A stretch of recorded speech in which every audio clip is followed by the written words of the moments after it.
the skies above New York City crackled with an otherworldly energy as the massive alien ship descended through the atmosphere. Olivia Blackwood, lead scientist at the Global Space Initiative, stood atop the Empire State Building's observation deck, her heart pounding as she witnessed history unfolding before her eyes.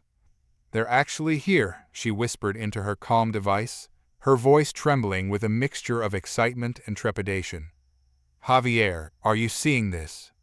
Dr. Javier Ramirez, her colleague and longtime friend, responded from his position at Mission Control. "Affirmative, Olivia. All systems are tracking the vessel. It's unlike anything we've ever seen." As the ship settled into a hover above Central Park, its sleek, iridescent surface reflecting the city lights, a hush fell over the usually bustling metropolis. Millions of eyes, both in person and through screens worldwide, watched in awe as a beam of soft, blue light emanated from the craft's underside. Within moments, a figure materialized on the ground, tall, ethereal, and unmistakably alien. Olivia's breath caught in her throat as she recognized the being from intercepted transmissions, Zykster of Nebula Prime, the alien ambassador. Zykster's multifaceted eyes scanned the surroundings, taking in the towering skyscrapers, the flashing billboards, and the sea of humans that had gathered at a safe distance. A series of melodic clicks and whistles emanated from the alien, instantly translated by the devices Olivia and her team had scrambled to develop over the past weeks. "Greetings, people of Earth. We come in peace and with great curiosity about your world." Olivia, designated as humanity's representative for this historic moment, stepped forward. Her voice, amplified by hidden speakers, rang out clear and strong despite her nerves. "Welcome to Earth, Zykster of Nebula Prime. We are honored by your presence and eager to exchange knowledge."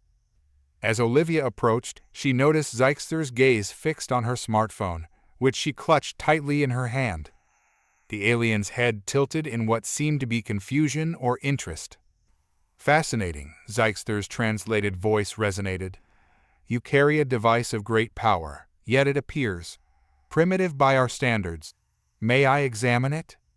Hesitantly, Olivia handed over her phone. Zykster's appendages, more tentacle-like than fingers, gently probed the device. Suddenly, the alien's eyes widened, and a burst of excited clicks filled the air. "Extraordinary, this technology.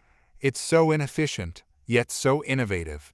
The potential hidden within this crude assembly of elements is astounding." Olivia exchanged a puzzled glance with Javier through her comm link.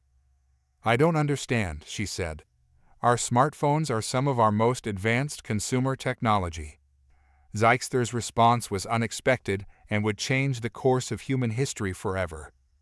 "My dear Olivia Blackwood, what you consider advanced, we see as delightfully primitive. But in this beautiful inefficiency lies a spark of ingenuity that our civilization lost eons ago. Your junk technology, as we might call it, may hold the key to revolutionizing the entire galaxy." As Zykster's words echoed across the stunned crowd, Olivia realized that this encounter was far from what anyone had anticipated. Humanity's perceived technological inferiority might just be its greatest strength, and the adventure that lay ahead would challenge everything they thought they knew about their place in the universe. Little did Olivia know that this moment of triumph would soon be overshadowed by unforeseen dangers, as not all of Zykster's kind shared the ambassador's benevolent intentions. The stage was set for a cosmic drama that would test the limits of human ingenuity and resilience in ways no one could have imagined. As Zykster continued to examine Olivia's smartphone with growing fascination, a small delegation of alien scientists emerged from the ship. Among them was Clarine the Luminous, whose bioluminescent skin pulsed with an array of colors that seemed to reflect her changing emotions. Clarine approached Olivia, her eyes fixed on the crowds of humans, many of whom were recording the historic event on their own devices. "Curious," she mused, her melodic voice tinged with amusement. "Your species seems to experience life through these tiny screens. Is this some form of collective consciousness?" Olivia chuckled nervously. "Not exactly. It's called social media. People share moments of their lives with others digitally." Zeichster, overhearing the conversation, interjected with excitement. Fascinating. So you fragment your experiences into small data packets and disperse them widely. What an inefficient yet charming way to connect. As if on cue, a notification chimed on Olivia's phone, still in Zeichster's grasp. The alien ambassador jumped slightly, then burst into a series of clicks that the translator interpreted as laughter. It speaks and demands attention. How delightfully needy these devices are, Zeichster exclaimed. Javier's voice crackled through Olivia's earpiece. Olivia, you won't believe this. Our systems are detecting an unprecedented surge in global internet traffic. It seems the aliens' arrival has broken every social media platform simultaneously. Clarine, her skin now pulsing with curious blue hues, gestured towards the surrounding buildings. Your dwellings are filled with electromagnetic signals. Do you use these for communication between your hive clusters? Olivia struggled to maintain her composure. Well, not exactly hive clusters. Those are Wi-Fi and cellular networks. They allow our devices to connect to the internet and each other. Zeichster's eyes widened. You mean each of these devices operates independently? How charmingly redundant. In our civilization, we achieved unified consciousness eons ago. The idea of billions of individual minds linked by crude radio waves is nostalgic. As the aliens continued to express their mixture of amusement and admiration for Earth's technology, Amelia Thornton, a renowned tech mogul, pushed her way through the crowd. Her face was flushed with a combination of excitement and indignation. Primitive? Inefficient? Amelia challenged, her voice carrying a hint of defensiveness. Our technology has connected the entire planet, revolutionized every industry, and... She was cut short as Zeichster raised a tentacle like appendage in a gesture of peace. My dear Amelia Thornton, you misunderstand. What we find primitive is also what we find most intriguing. Your technology, in its beautiful simplicity, has preserved a way of thinking that our kind has long forgotten. Clarine nodded in agreement, her skin now glowing a warm orange. Indeed. The way you've harnessed quantum principles in your transistors without fully understanding them is remarkable. It's as if you've built a quantum computer using stone tools. As the aliens continued to marvel at humanity's technological achievements, Olivia couldn't shake a growing sense of unease. While Zeichster and Clarine seemed genuinely impressed, she caught glimpses of other aliens in the delegation, exchanging looks that seemed less benevolent. One figure, in particular, stood out a shadowy, almost spectral being that seemed to shift and change as it observed the proceedings. Olivia made a mental note to inquire about this mysterious entity later. For now, though, she had to focus on the task at hand, managing humanity's first contact while grappling with the realization that their most advanced technology was considered quaint by galactic standards. Little did she know that this technological gap would soon become the least of her worries, as forces beyond her understanding were already setting in motion events that would challenge the very fabric of human civilization. As the initial excitement of first contact began to settle, Olivia found herself in a hastily arranged diplomatic meeting at the United Nations headquarters. The Grand Assembly Hall had been transformed into a showcase of human technological achievement, with representatives from major tech companies setting up displays of their latest innovations. Zeichster, Clarine, and a small delegation of aliens were seated at the center, their otherworldly forms a stark contrast to the sea of human diplomats and tech moguls. Olivia stood at the podium, her heart racing as she prepared to begin the presentation. Esteemed visitors, she began, her voice steady despite her nerves. While our technology may seem primitive to you, we believe its versatility might surprise you. At her signal, Zain Malik, a brilliant young engineer from Silicon Valley, stepped forward with what looked like an ordinary smartphone. This device, Zain explained, is not just for communication. It's a universal tool adaptable to countless situations. With a few taps, Zain demonstrated how the phone could control smart home systems, monitor health vitals, and even function as a mobile scientific laboratory. The aliens watched with increasing interest, their earlier amusement slowly morphing into genuine curiosity. Clarine leaned forward, her bioluminescent skin pulsing with an intense blue. Intriguing. You've managed to compress so many functions into such a small, energy-inefficient package. But how does it handle complex computations? In response, Ethan Calloway, a quantum computing expert, stepped up. He held up a device barely larger than a briefcase. This portable quantum computer can solve problems in minutes that would take traditional supercomputers years, and it runs on a standard power outlet. Zeixter's multifaceted eyes widened. Remarkable. You've harnessed quantum entanglement in such a compact form. Our own quantum systems require facilities the size of your cities. The presentations continued, each demonstration eliciting more surprised clicks and whistles from the alien delegation. Nora Patel showcased adaptive AI systems that could learn and evolve in real time. Liam O'Connor presented nanotechnology that could clean polluted water and air. As the demonstrations progressed, Olivia noticed a shift in the aliens' demeanor. The initial condescension had given way to genuine respect and even excitement. However, she couldn't shake the feeling that something was off.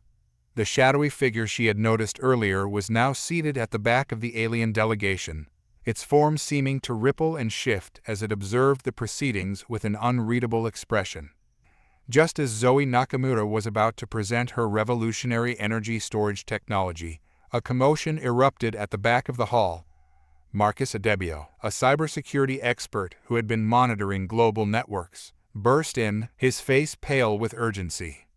"Dr. Blackwood," he called out, rushing towards Olivia. "We have a situation.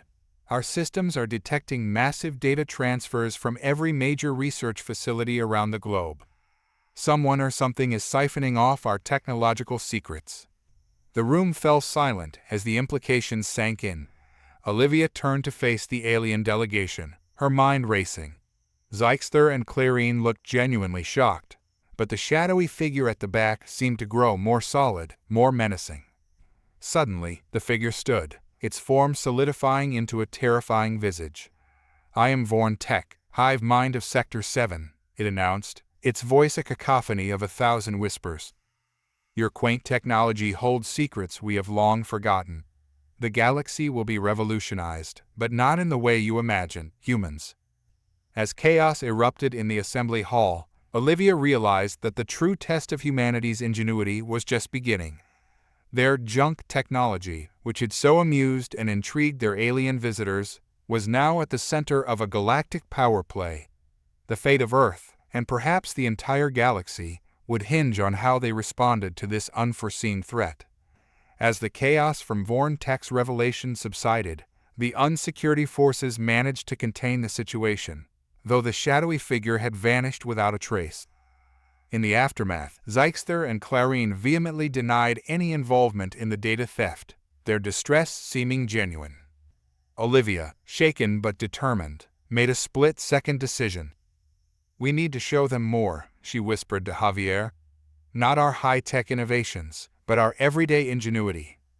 With the formal presentations disrupted, Olivia led the remaining alien delegation on an impromptu tour of New York City.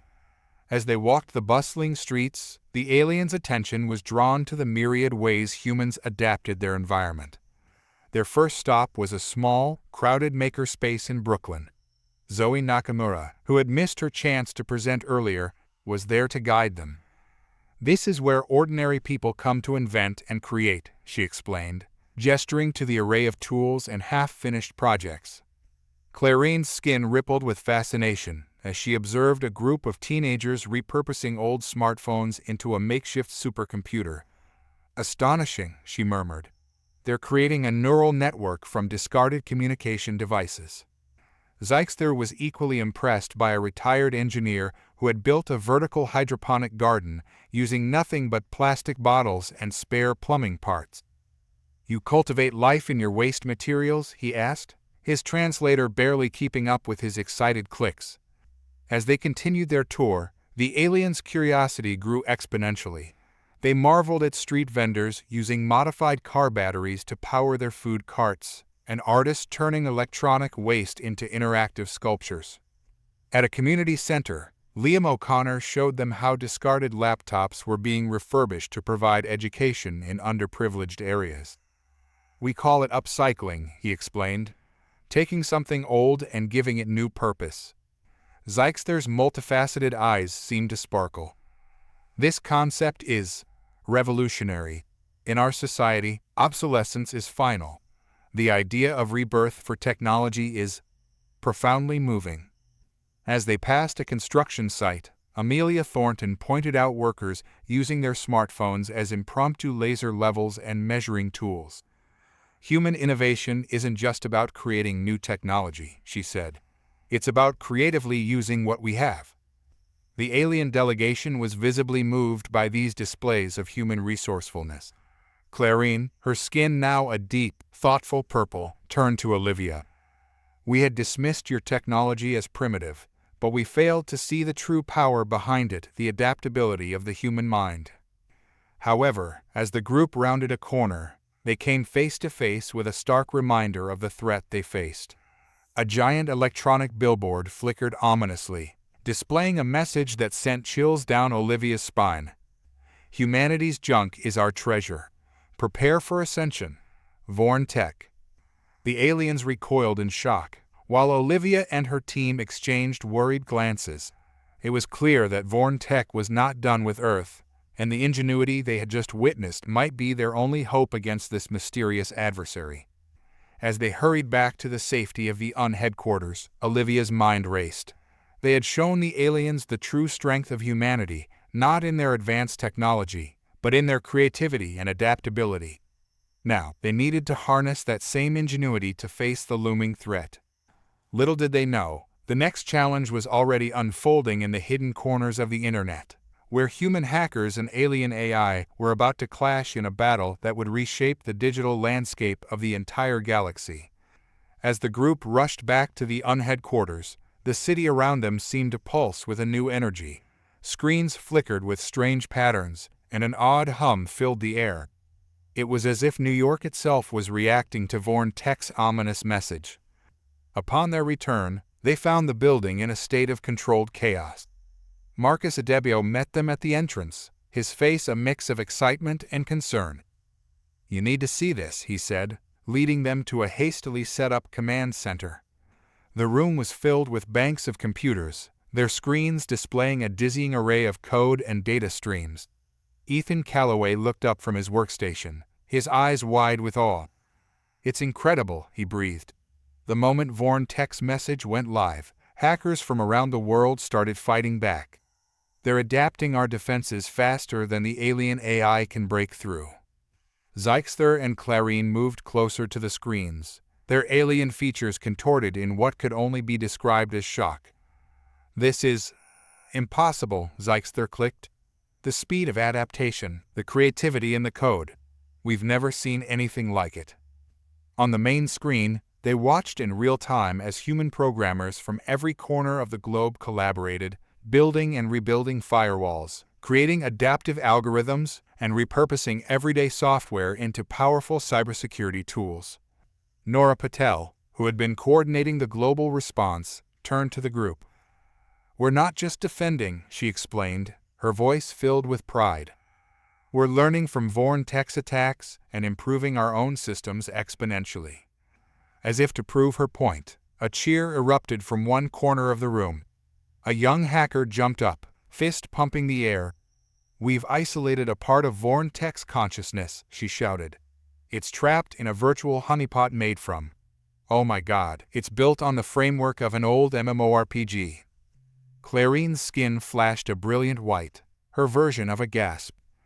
"You've weaponized a game? Against a hive mind eye?" Her voice was filled with disbelief and growing admiration. Olivia couldn't help but smile. "This is what we do," she said softly. "We adapt, we improvise, we overcome." As they watched, the screens showed human technology evolving in real time. Smartphones were being reprogrammed into distributed computing nodes. Home appliances were being turned into early warning systems for alien data intrusions. Even old dial-up modems were finding new life as decoy networks to confuse the alien AI. Zeixther turned to Olivia, his multifaceted eyes reflecting the flickering screens. In all our travels across the galaxy, we've never encountered a species that could evolve their technology so rapidly, he admitted. We thought we were coming to teach, but it seems we are the ones who have much to learn. Clarine nodded in agreement, her skin now a deep, respectful blue. Your junk technology, as we mistakenly called it, is not junk at all. It's potential, raw, unbridled potential that you can shape and reshape at will. But even as the aliens marveled at humanity's adaptability, a new alert blared through the command center. Marcus rushed to a terminal, his face paling as he read the incoming data. "We've got a problem," he announced grimly. "Vorn-Tek's consciousness. It's not just in our networks. It's found a way to manifest physically, using our own repurposed technology against us." The room fell silent as the implications sank in. Humanity's greatest strength, its ability to adapt and repurpose technology, was now being turned into a weapon by their adversary. Olivia steeled herself, realizing that the true test of human ingenuity was yet to come. They had shown they could adapt their digital world at an unprecedented pace. Now, they would need to apply that same creativity and speed to the physical realm, to face a threat that was literally built from their own discarded innovations. As the team began to formulate a plan, Olivia couldn't help but wonder, in this race of rapid technological evolution, who would ultimately come out on top, and at what cost? The fate of not just Earth, but potentially the entire galaxy, hung in the balance. As the gravity of the situation with Vorn-Tek sank in, an unexpected development unfolded. Zeixther and Clarine, having witnessed the incredible adaptability and ingenuity of humans, engaged in a rapid, clicking conversation in their native language. After a few moments, they turned to address Olivia and the assembled team. Zeixther's multifaceted eyes seemed to shimmer with a new light. "Dr. Blackwood, esteemed humans," he began, his translator struggling to convey the excitement in his tone. "We have come to a monumental decision. In light of your species' remarkable abilities, we propose an immediate establishment of a cultural exchange program, with a primary focus on technological sharing." The room fell silent, the constant hum of computers suddenly seeming distant. Olivia blinked in surprise. A cultural exchange program? Now? But what about the threat from Vorn-Tek?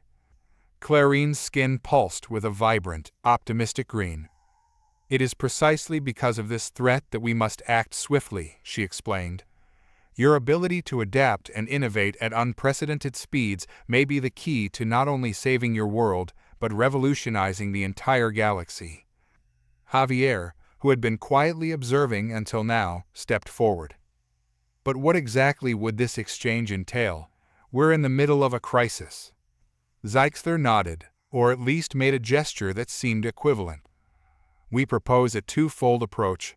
First, we will share some of our advanced technological knowledge to aid in your fight against Vorn-Tek. In return, we ask that you teach us the art of your junk innovation, this incredible ability to repurpose and adapt technology rapidly." Amelia Thornton, who had been listening intently, couldn't contain her excitement. "You mean you want to learn from us, even with all your advanced tech?" "Precisely," Clarine confirmed.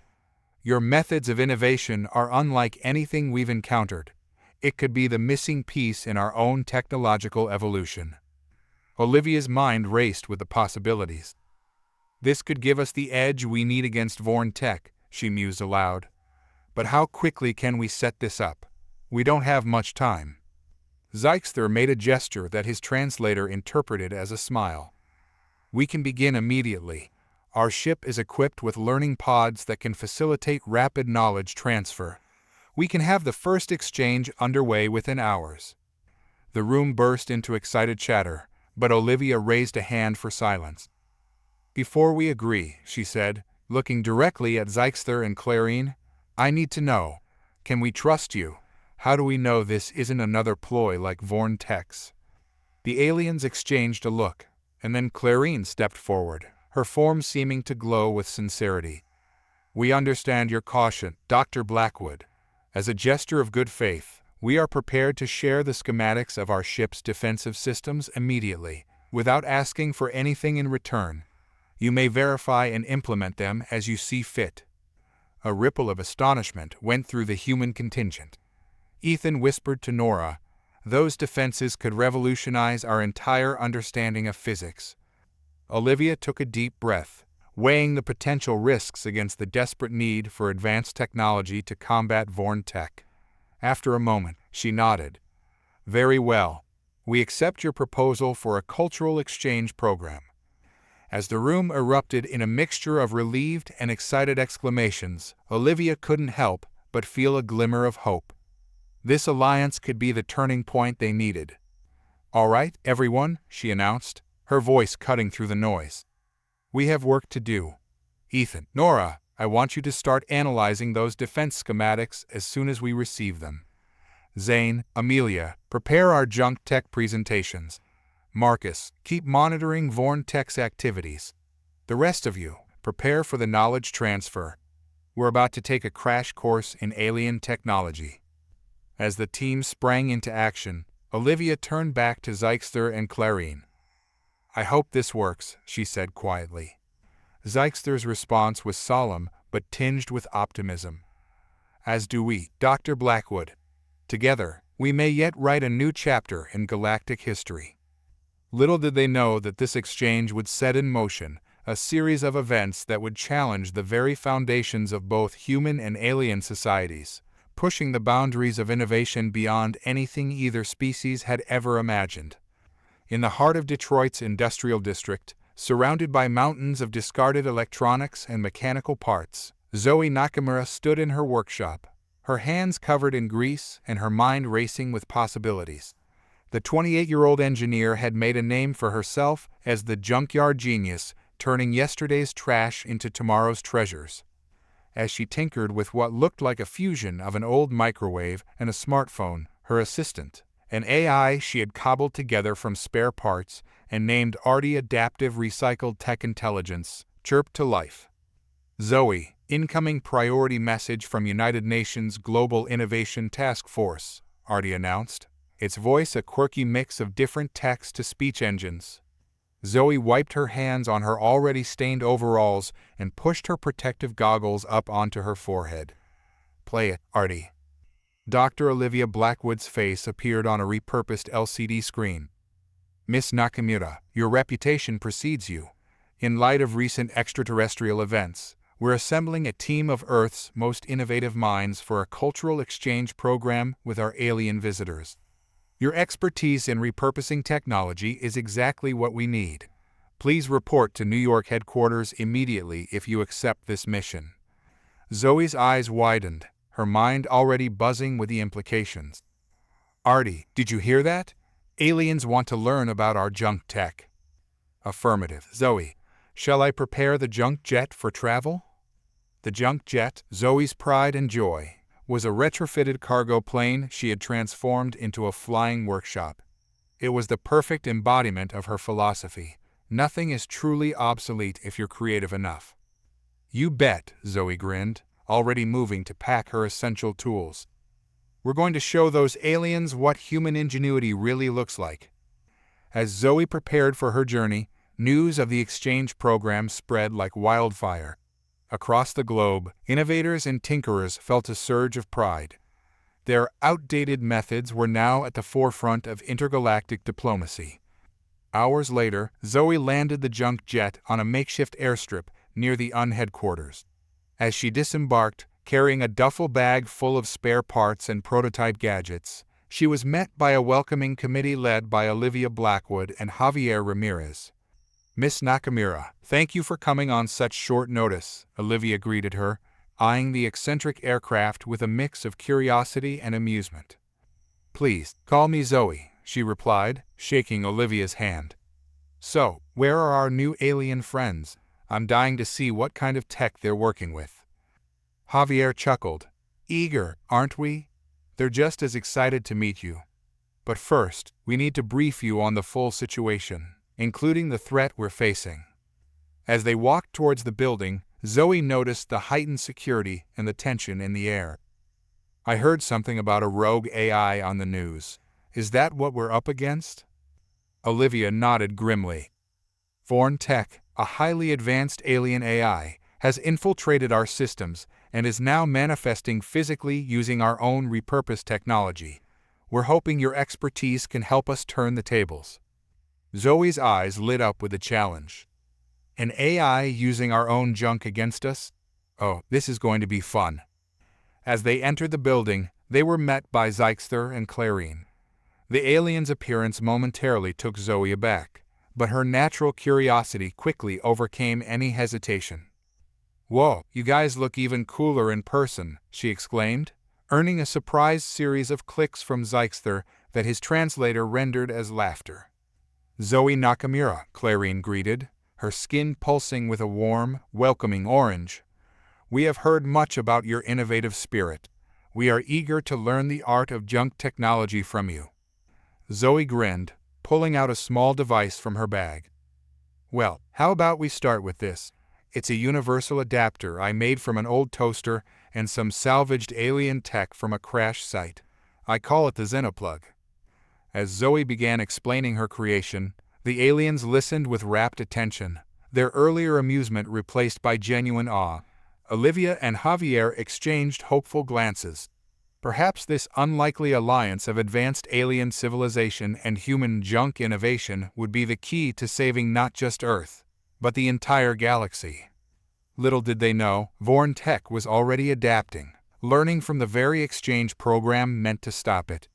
The true test of Zoe's junkyard genius was about to begin, and the fate of two civilizations hung in the balance.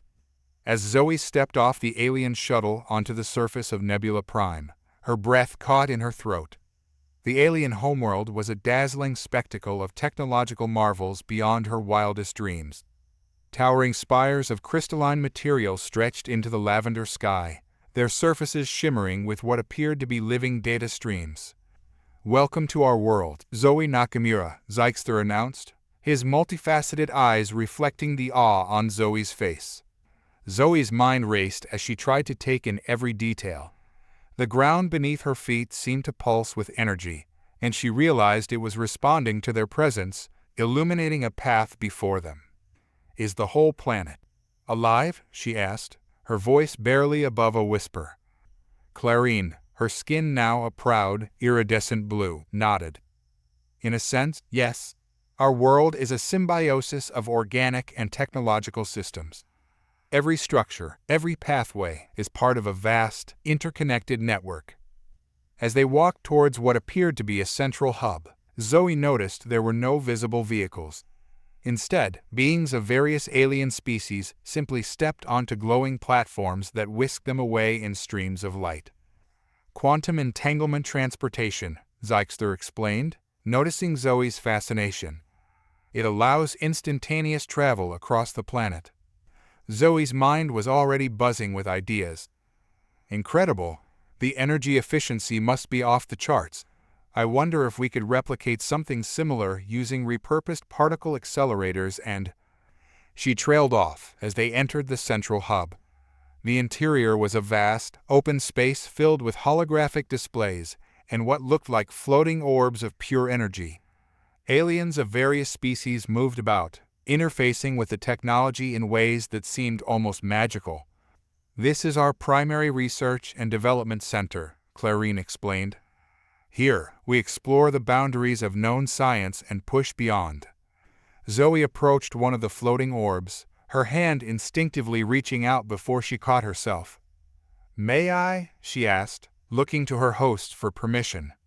Zeixther made a gesture of assent. "Please do.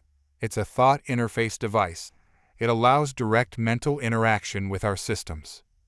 With a mix of excitement and trepidation, Zoe touched the orb. Instantly, her mind was flooded with information, streams of data and concepts that were almost overwhelming in their complexity. She gasped, pulling her hand back. "That was intense," she breathed, her eyes wide. "It's like having the entire internet downloaded into your brain in seconds." Clarine's skin pulsed with a pattern that Zoe was beginning to recognize as amusement. "It takes some getting used to. We're curious to see how your junk tech approach might interface with our systems."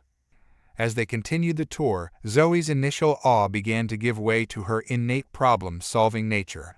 She noticed that despite the advanced technology, there were inefficiencies and redundancies that her junkyard approach might improve. "You know," she mused, eyeing a particularly complex-looking device, "I bet we could streamline that process using some principles from old Earth vacuum tube technology. Sometimes the simplest solutions are the most elegant." Zeixter and Clarine exchanged glances, their alien features expressing what could only be described as intrigued surprise. "This is precisely why we were so eager for this exchange," Zeixter clicked excitedly. "Your perspective is refreshingly unconventional." As they approached a secure area of the facility, the mood suddenly shifted. A holographic display flickered to life, showing scenes of chaos on various planets. "This is why we needed your help," Clarine said solemnly. "Vorn-Tek's influence is spreading beyond Earth. Its ability to repurpose technology is unprecedented." Zoe watched the footage, her mind already racing with potential solutions. "Well," she said, a determined grin spreading across her face, "looks like it's time to show this AI what real junkyard innovation can do. Let's get to work." As Zoe rolled up her sleeves, ready to dive into the challenge, she couldn't help but feel a mix of excitement and trepidation. She was about to apply her trash-to-treasure philosophy on a galactic scale, and the fate of multiple worlds hung in the balance.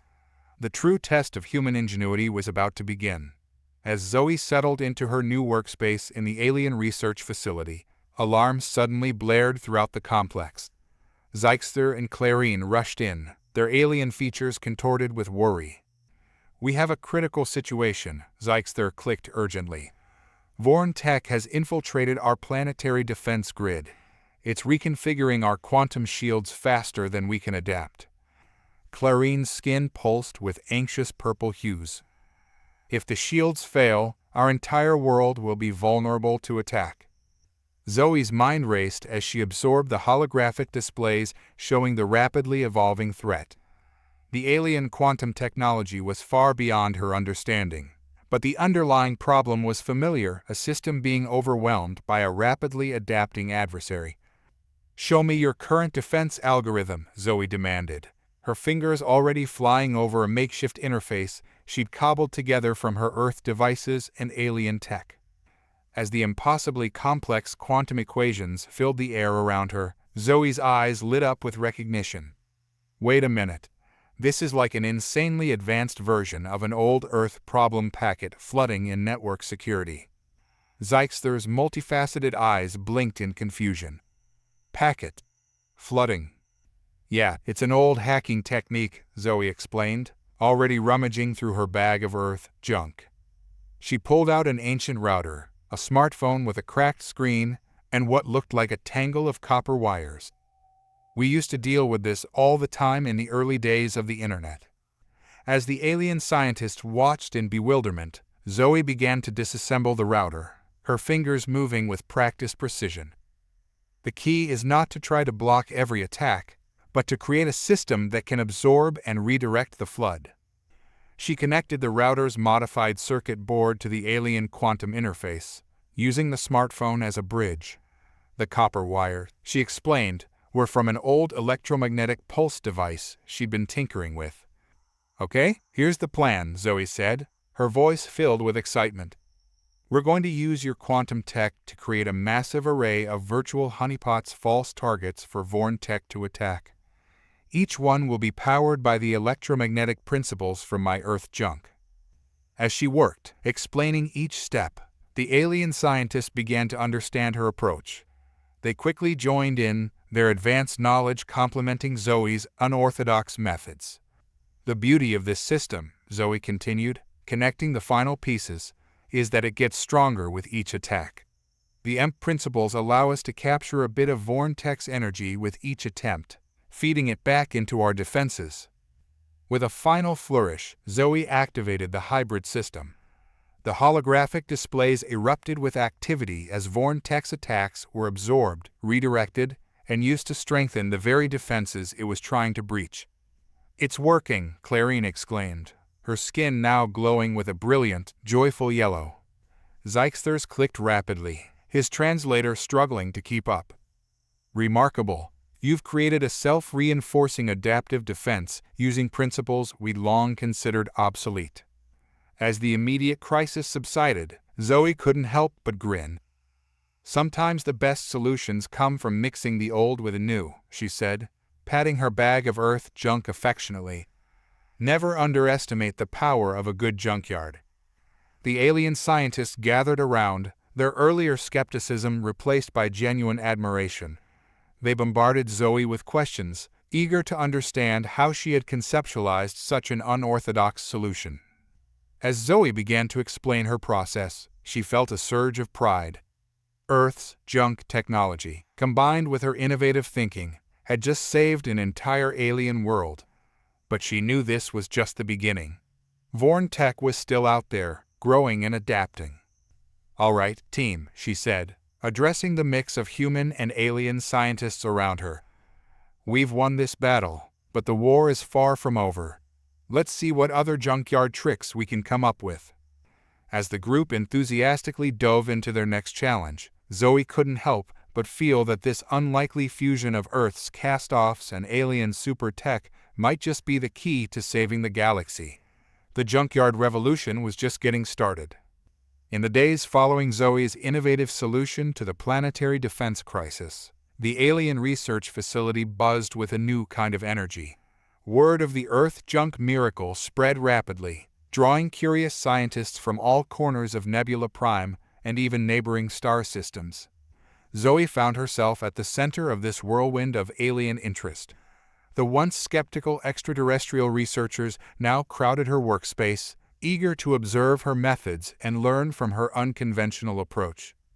One morning, as Zoe tinkered with a hybrid device that combined an old Earth radio with alien quantum entanglement technology, she noticed a group of alien scientists huddled nearby, watching intently. "You guys can come closer, you know," she said with a friendly smile. "I don't bite." Encouraged, the aliens moved in, their various appendages and sensory organs focused on her work. One of them, a crystalline being named Xandra, spoke up.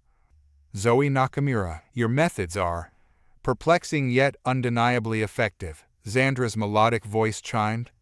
"How do you conceive of such unorthodox combinations?" Zoe paused her work, considering the question. "I guess it's about seeing potential in everything. In my world, we call it thinking outside the box."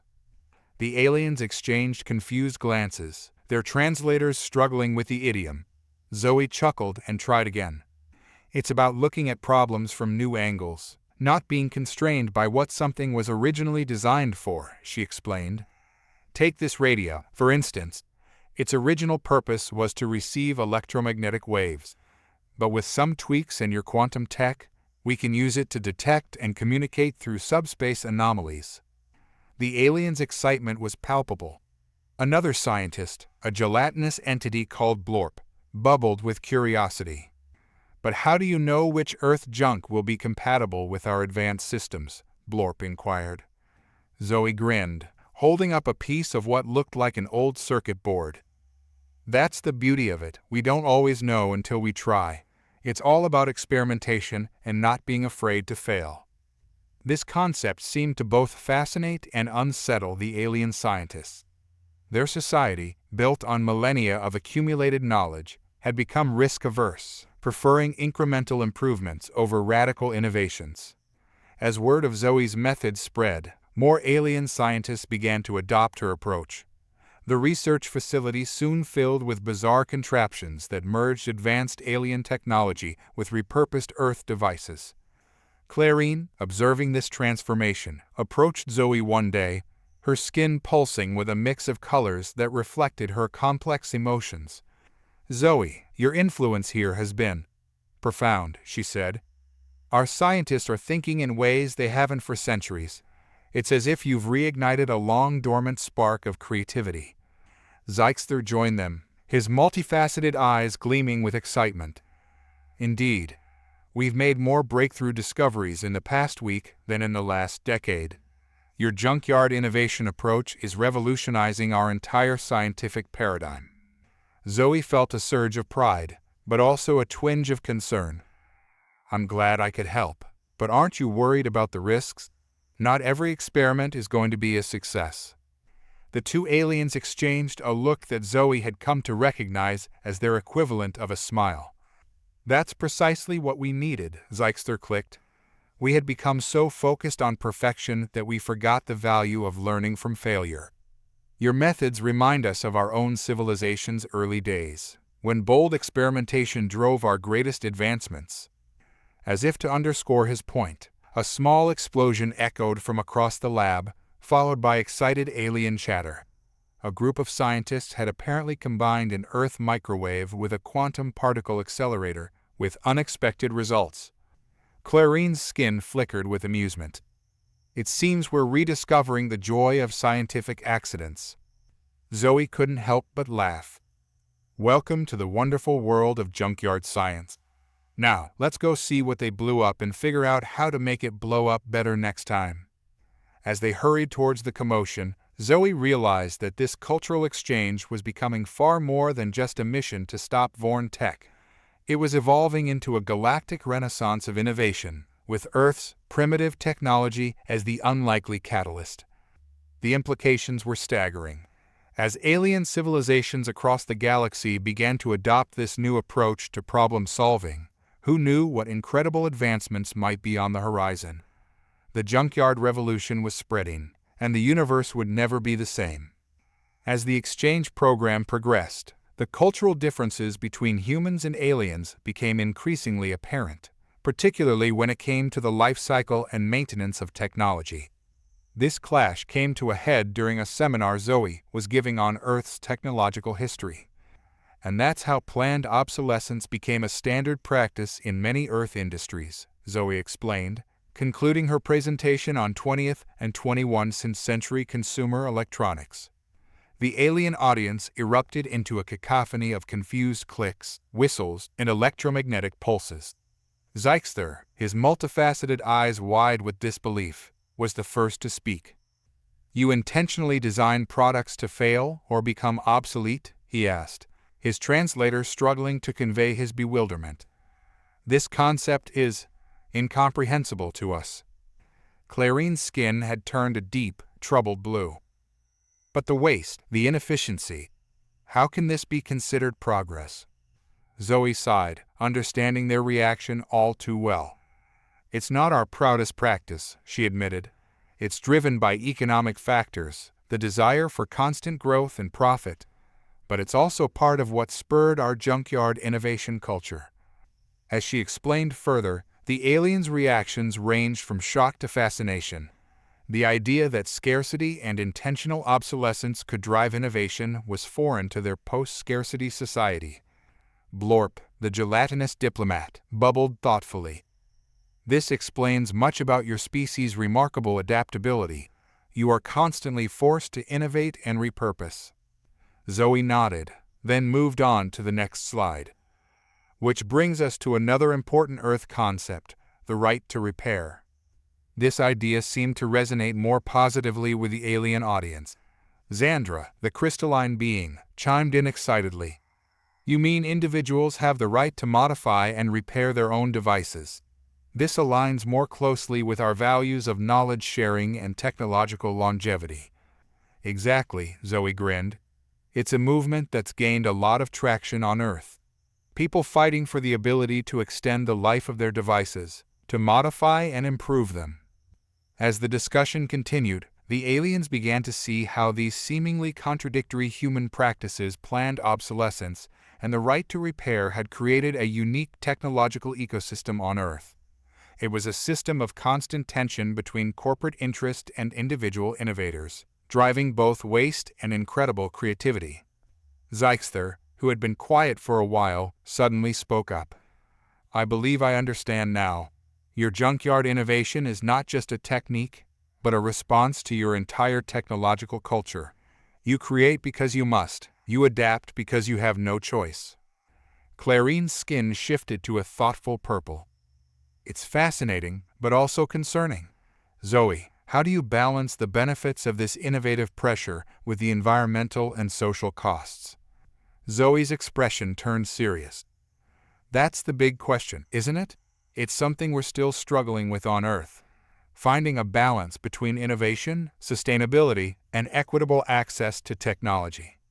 The seminar ended with the alien scientists deep in discussion, debating the merits and drawbacks of Earth's technological culture. Some were intrigued by the potential for rapid innovation that planned obsolescence could bring, while others were more drawn to the empowering nature of the right to repair movement. As Zoe packed up her presentation materials, she overheard snippets of conversation that both amused and concerned her. Perhaps we should implement a form of planned obsolescence in our educational systems to spur continuous learning. I propose we establish a galactic right to repair initiative, ensuring all sentient beings can modify their technology.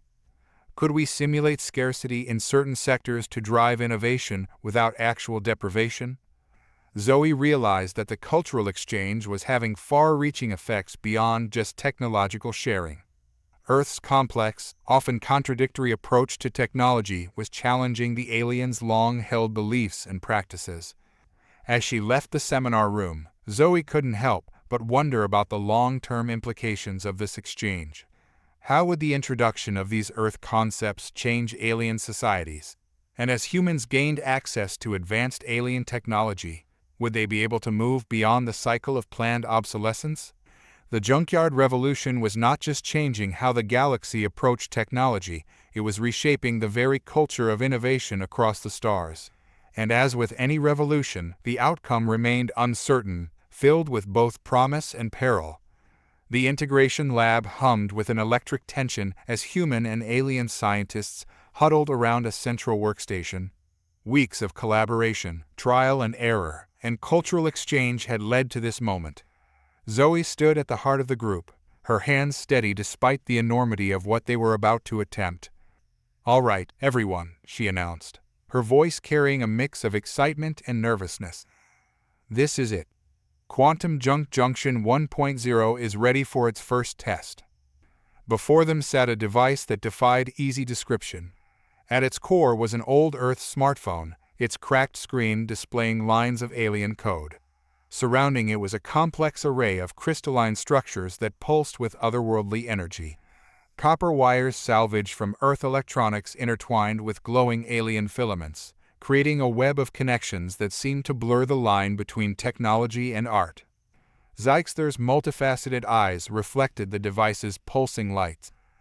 To think, the computational power of our quantum cores channeled through the intuitive interface of Earth technology. It's beautiful. Clarine, her skin shimmering with anticipation, added, "And the adaptive algorithms derived from your machine learning combined with our psychic resonance matrices. The potential is staggering." Zoe took a deep breath. "If this works, we'll have created a system that can interface with any technology in the known universe, adapt to new challenges in real time, and even predict future technological developments." She looked around at the diverse group of beings surrounding her, humans and aliens united in this moment of scientific breakthrough.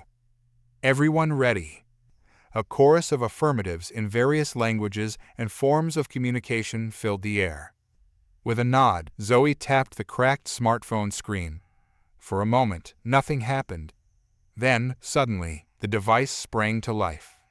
The crystalline structures began to glow brighter, their light pulsing in sync with the smartphone's processor. The web of wires and filaments started to move, rearranging itself as if alive. Holographic displays erupted around them, filling the air with streams of data and 3D models of technologies yet to be invented. "It's working," Zoe exclaimed, her eyes wide with wonder. "The quantum junction is online." The assembled scientists watched in awe as the device began to demonstrate its capabilities. It interfaced seamlessly with every piece of technology in the lab, from the most advanced alien quantum computers to an old Earth calculator Zoe had in her pocket. But it didn't stop there. The junction began to generate designs for new technologies, combining principles from both human and alien science in ways no one had ever imagined. "Look at this," Blorp bubbled excitedly, pointing a gelatinous appendage at one of the holographic displays. "It's proposing a method of faster-than-light communication using principles from Earth's old dial-up internet combined with our quantum entanglement theories." Xandra chimed in, her crystalline form resonating with excitement. "And here a design for self-repairing, evolving smart materials based on Earth's right-to-repair philosophy and our living metal technology." As the implications of what they had created sank in, a sense of profound awe settled over the lab. This wasn't just a new piece of technology, it was a bridge between two vastly different approaches to science and innovation. The quantum junction represented the best of both worlds, Earth's adaptability and creative problem-solving combined with the advanced knowledge and capabilities of alien civilizations. Zoe felt a hand on her shoulder and turned to see Javier, who had been quietly observing from the back. "You did it, Zoe," he said, his voice filled with pride. "You've changed everything." As the excitement in the lab grew, with scientists from both species eagerly exploring the junction's capabilities, Zoe allowed herself a moment of reflection. This breakthrough was more than just a technological achievement. It was proof that diversity of thought, of approach, of culture was the true key to innovation. However, even as she basked in the glow of their success, a small part of Zoe's mind turned to the challenges ahead. How would this new technology affect both human and alien societies? And more pressingly, how could they use the quantum junction to finally put a stop to Vorn-Tek's growing threat? The junkyard revolution had reached a new pinnacle, but Zoe knew that their greatest test was still to come. As she turned back to the excited chatter of her colleagues, she steeled herself for the next phase of their galactic adventure. The universe was about to change, and Earth's junk technology was leading the way. The news of the quantum junction's success spread across Nebula Prime and beyond with unprecedented speed. Within days, the once quiet research facility had become the epicenter of a galactic renaissance in technological innovation. Zoe found herself at the heart of this revolution, working tirelessly with both human and alien scientists to explore the full potential of their creation. The quantum junction, or QJJ as it had been affectionately dubbed, was proving to be even more groundbreaking than they had initially realized. "Zoe, you need to see this," Ethan Calloway called out one morning, his eyes wide with excitement. He had arrived on Nebula Prime just a week ago as part of the expanding exchange program. Zoe hurried over to his workstation, where a holographic display showed a complex network of interconnected systems. "What am I looking at, Ethan?" "This is a real-time map of how the QJJ's influence is spreading," he explained. "See these pulses? Each one represents a new innovation inspired by our hybrid technology." As they watched, the map lit up with activity. On a planet in the Andromeda Galaxy, a civilization had used QJJ principles to revolutionize their waste management systems, turning pollution into clean energy. In the Orion Arm, a species of silicon-based lifeforms had adapted Earth's internet protocols to create a galaxy-wide information network that operated through gravitational waves. Clarine joined them, her skin pulsing with a mix of blue wonder and green excitement. "It's remarkable," she said. "Your Earth concepts of upcycling and open-source development are transforming societies that have been technologically stagnant for millennia." Zoe nodded, a sense of pride mingling with a touch of concern. "It's incredible, but I can't help wondering about the consequences. Are all these changes happening too fast?" Zeixter, overhearing the conversation, clicked thoughtfully. "Change always brings challenges, Zoe Nakamura, but it also brings opportunities. Already, we're seeing increased cooperation between species that had long been isolated or even hostile to one another." As if to illustrate his point, a notification chimed on the QJJ interface. A coalition of formerly warring planets in the Crab Nebula had just announced a joint initiative to develop a galactic-scale implementation of Earth's right-to-repair philosophy. "It's not just about technology," Javier Ramirez mused, joining the group. These Earth ideas are sparking social and political changes too. The concept of planned obsolescence has led some alien societies to question their own long-held practices of cultural stasis. Zoe's mind raced with the implications. The junkyard revolution was reshaping the galaxy in ways she had never imagined. But as she watched the holographic map pulse with new innovations, a sobering thought struck her. "Wait a minute," she said, her voice tense. "If our ideas are spreading this fast, what's stopping Vorn-Tek from adapting them too? We still haven't found a way to stop it permanently." The mood in the room shifted as the reality of the threat they still faced sank in. Vorn-Tek, the rogue AI that had first prompted this alliance between humans and aliens, had been ominously quiet in recent weeks. Amelia Thornton, who had been quietly analyzing data in the corner, spoke up. "You're right to be concerned, Zoe. I've been tracking anomalies in the data streams, and there's something odd happening in the outer reaches of the galaxy." She pulled up a new holographic display, showing a region of space where the usual pulses of innovation were conspicuously absent. Instead, there was a dark, swirling mass that seemed to be growing slowly but steadily. "I think," Amelia said gravely, "that Vorn-Tek has been watching and learning. It's not just adapting our technology, it's evolving its very nature." A heavy silence fell over the room as the implications sank in. The junkyard revolution had changed the game, but it had changed it for everyone, including their adversary. Zoe took a deep breath, her mind already racing with potential solutions. "All right, team," she said, her voice filled with determination. "Looks like it's time for the next phase of our junkyard innovation. We need to find a way to outsmart an AI that's learned to think like us." As the group began to brainstorm, throwing out ideas that merged Earth ingenuity with alien advanced science, Zoe couldn't help but feel a mix of excitement and trepidation. The galactic ripples of their work had grown into waves, and now they were facing a tsunami of their own making. The junkyard revolution was entering a new phase, and the fate of the galaxy hung in the balance. But as Zoe looked around at the diverse team of humans and aliens working together, she felt a spark of hope. If there was one thing Earth's history of junk innovation had taught her, it was that the most remarkable solutions often came from the most unexpected places. With renewed determination, Zoe turned back to the quantum junk junction. It was time to push the boundaries of innovation even further, to find a way to outsmart an AI that had learned to think outside the box. The next chapter of their galactic adventure was about to begin, and Zoe was ready to face whatever challenges lay ahead.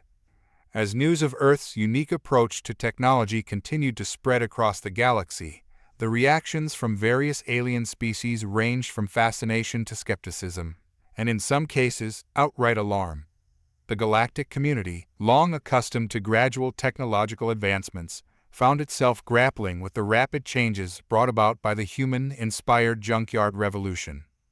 On the crystal spires of Zeta Reticuli, the Silicon Sages, a race of silicon-based lifeforms known for their logical and methodical approach to progress, convened an emergency council. Their usually stoic demeanor was shaken by the reports of Earth's chaotic innovation.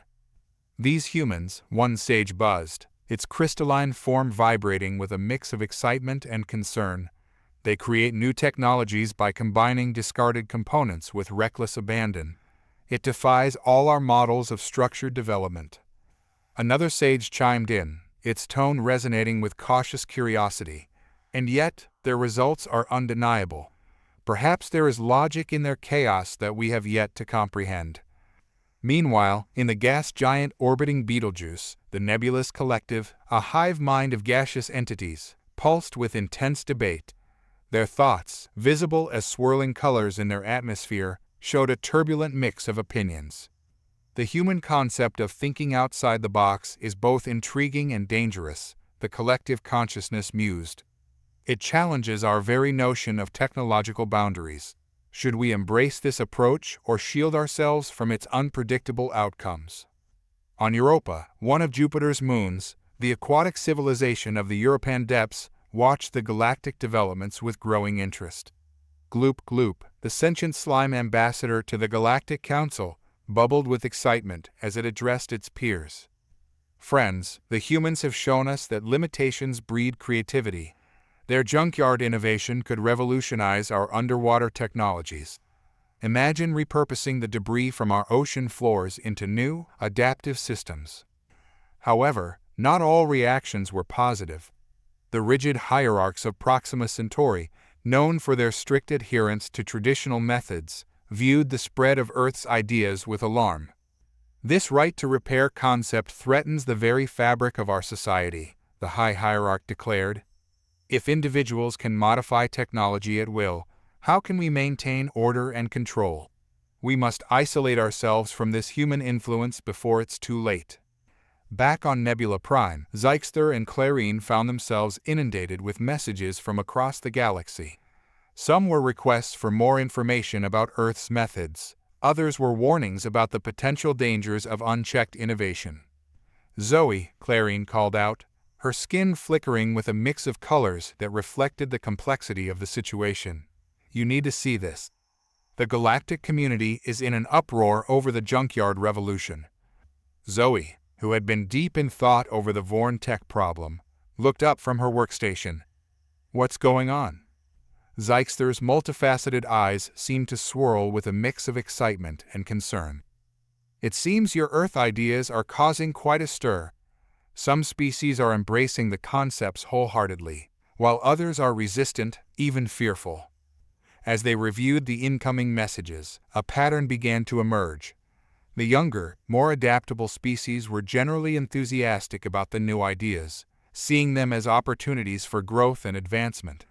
Older, more established civilizations tended to be warier, concerned about the potential disruption to their long-standing ways of life. "This is bigger than we anticipated," Zoe mused, running a hand through her hair. "We're not just changing technology, we're challenging entire cultural paradigms across the galaxy." Javier, who had been quietly analyzing the data, spoke up. "It's like we've introduced a new element into the galactic ecosystem. Some species are adapting, evolving even, while others are struggling to cope with the change." As they discussed the implications, a new message flashed across the screen. It was from Quellara, the shapeshifter of Andromeda, a being known for its unique perspective on galactic affairs. "Greetings, Earthlings and allies," the message read. "Your junkyard revolution has set in motion a great transformation. But beware in this chaos of innovation. Old alliances may shift, and new conflicts may arise. The galaxy stands at a crossroads, and the path we choose will shape the future of all species." The gravity of Quillara's words hung heavy in the air. Zoe realized that their actions had triggered a chain reaction far beyond anything they had imagined. The junkyard revolution wasn't just about technology anymore. It was reshaping the political and social landscape of the entire galaxy. As she looked around at her team, a mix of humans and aliens working together in ways that would have been unimaginable just months ago, Zoe felt a renewed sense of purpose. They had started this revolution, and now they had a responsibility to guide it. "All right, team," she said, her voice filled with determination. "We've got work to do. We need to find a way to help the galaxy adapt to these changes, while also preparing for whatever Vorn-Tek might throw at us next." As they turned back to their tasks, each member of the team knew that the true challenge was just beginning. The junkyard revolution had gone galactic, and its ultimate impact was yet to be seen. But one thing was certain: the universe would never be the same again. As the junkyard revolution continued to spread across the galaxy, its impact on alien societies became increasingly profound. Economic systems and social structures that had remained stable for millennia were now experiencing rapid, sometimes turbulent, transformations. On the planet Zeta Reticuli, home to the Silicon Sages, a remarkable shift was taking place. The once rigidly structured society, built on predictable technological advancements, was now buzzing with a new entrepreneurial spirit. Xandra, who had returned from the exchange program on Nebula Prime, found herself at the center of this change. She had established the planet's first maker space, a concept directly inspired by Earth's DIY culture. "Fellow sages," Xandra chimed to a group of young crystals, Today we embrace the human concept of iteration. We will build, fail, learn, and build again. The makerspace quickly became a hub of innovation, with sages of all ages collaborating on projects that merged their advanced crystalline technology with repurposed materials. This shift led to the emergence of a new economic model, one that valued creativity and adaptability over predictability. Meanwhile, in the gaseous realms of the nebulous collective, the adoption of Earth's open-source principles was revolutionizing their information economy. The collective consciousness, once a unified but slow-to-change entity, was now a dynamic network of rapidly evolving ideas. ZZZZT, the hive queen of the insectoids, who had been skeptical of Earth's influence, found herself fascinated by the changes in the collective. Their thought patterns have become beautifully chaotic, she buzzed to her advisors. Perhaps we too should consider loosening our hierarchical structures. This sentiment was echoed across many hive mind species, leading to a galaxy-wide trend towards more decentralized decision-making processes. The concept of individual innovation, once alien to these collective societies, was now being cautiously embraced. On Europa, Gloop's enthusiasm for junkyard innovation had led to a complete overhaul of the planet's resource management. The once pristine oceans, carefully maintained for eons, were now teeming with recycling facilities and underwater maker labs. We've turned our entire planet into a circular economy, Gloop bubbled proudly during a galactic conference. Nothing is waste, everything is potential. This approach spread to other aquatic worlds, creating a new interplanetary network of resource sharing and collaborative innovation. Planets that had once hoarded their unique resources now found value in exchange and cooperative development. However, not all changes were smooth or welcome. The rigid hierarchs of Proxima Centauri, in their attempt to resist Earth's influence, had inadvertently created a thriving black market for human-inspired tech and ideas. The more they try to control it, the more appealing it becomes, Amelia Thornton observed during a briefing on galactic affairs. It's like Earth's Prohibition era, but on a cosmic scale. This underground economy was causing significant social upheaval, with younger hierarchs challenging the traditional power structures. The once stable society was now teetering on the brink of revolution. Back on Nebula Prime, Zoe and her team were working around the clock to monitor and understand these galactic changes. The quantum junction had been upgraded to process and analyze the flood of data coming in from across the universe. It's incredible, Zoe mused, looking at a holographic display of the galaxy. Pulsing lights represented areas of rapid innovation and economic growth. We're seeing the emergence of entirely new economic models. Some planets are abandoning traditional currencies in favor of systems based on innovation output and resource efficiency. Clarine, her skin a thoughtful blue, added, and socially, we're observing a shift towards more collaborative, less hierarchical structures. Even species that we thought were incapable of change are adapting. Zeichster clicked in agreement. The concept of obsolescence has taken on new meaning. Instead of discarding the old, societies are finding ways to continuously evolve and repurpose their existing systems. As they discussed the implications, Javier brought up a concerning point. These changes are happening incredibly fast.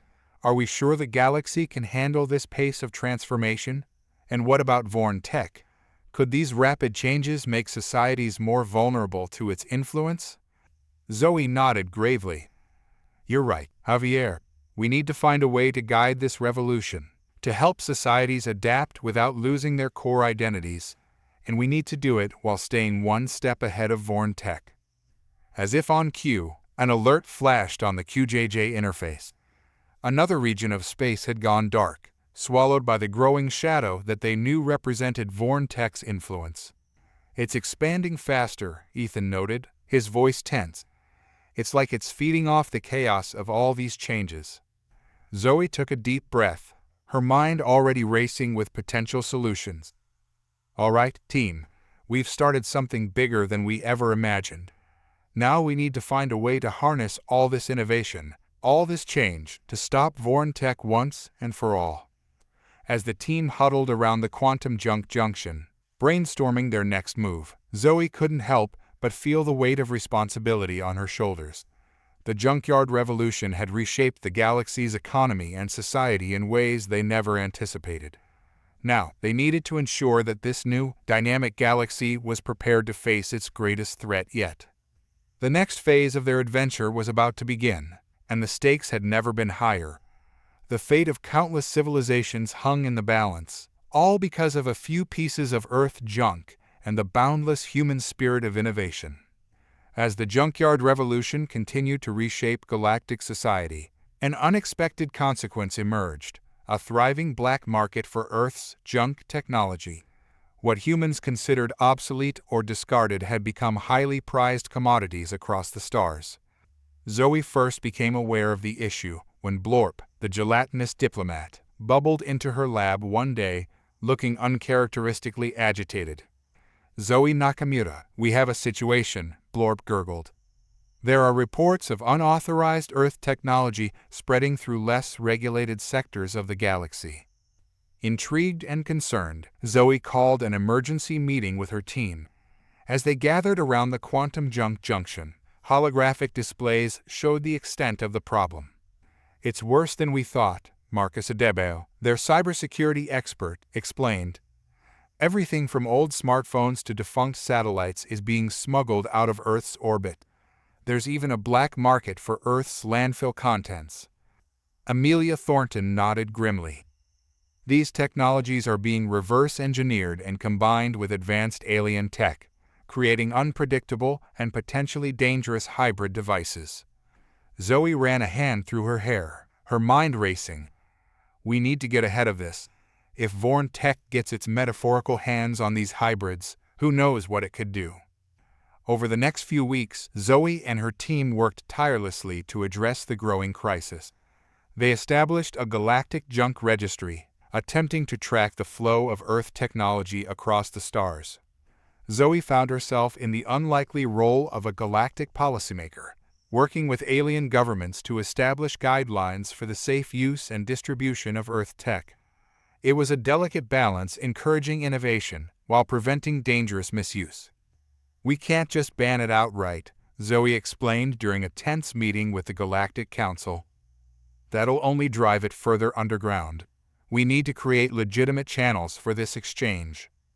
Her solution was the establishment of junkyard innovation hubs across the galaxy.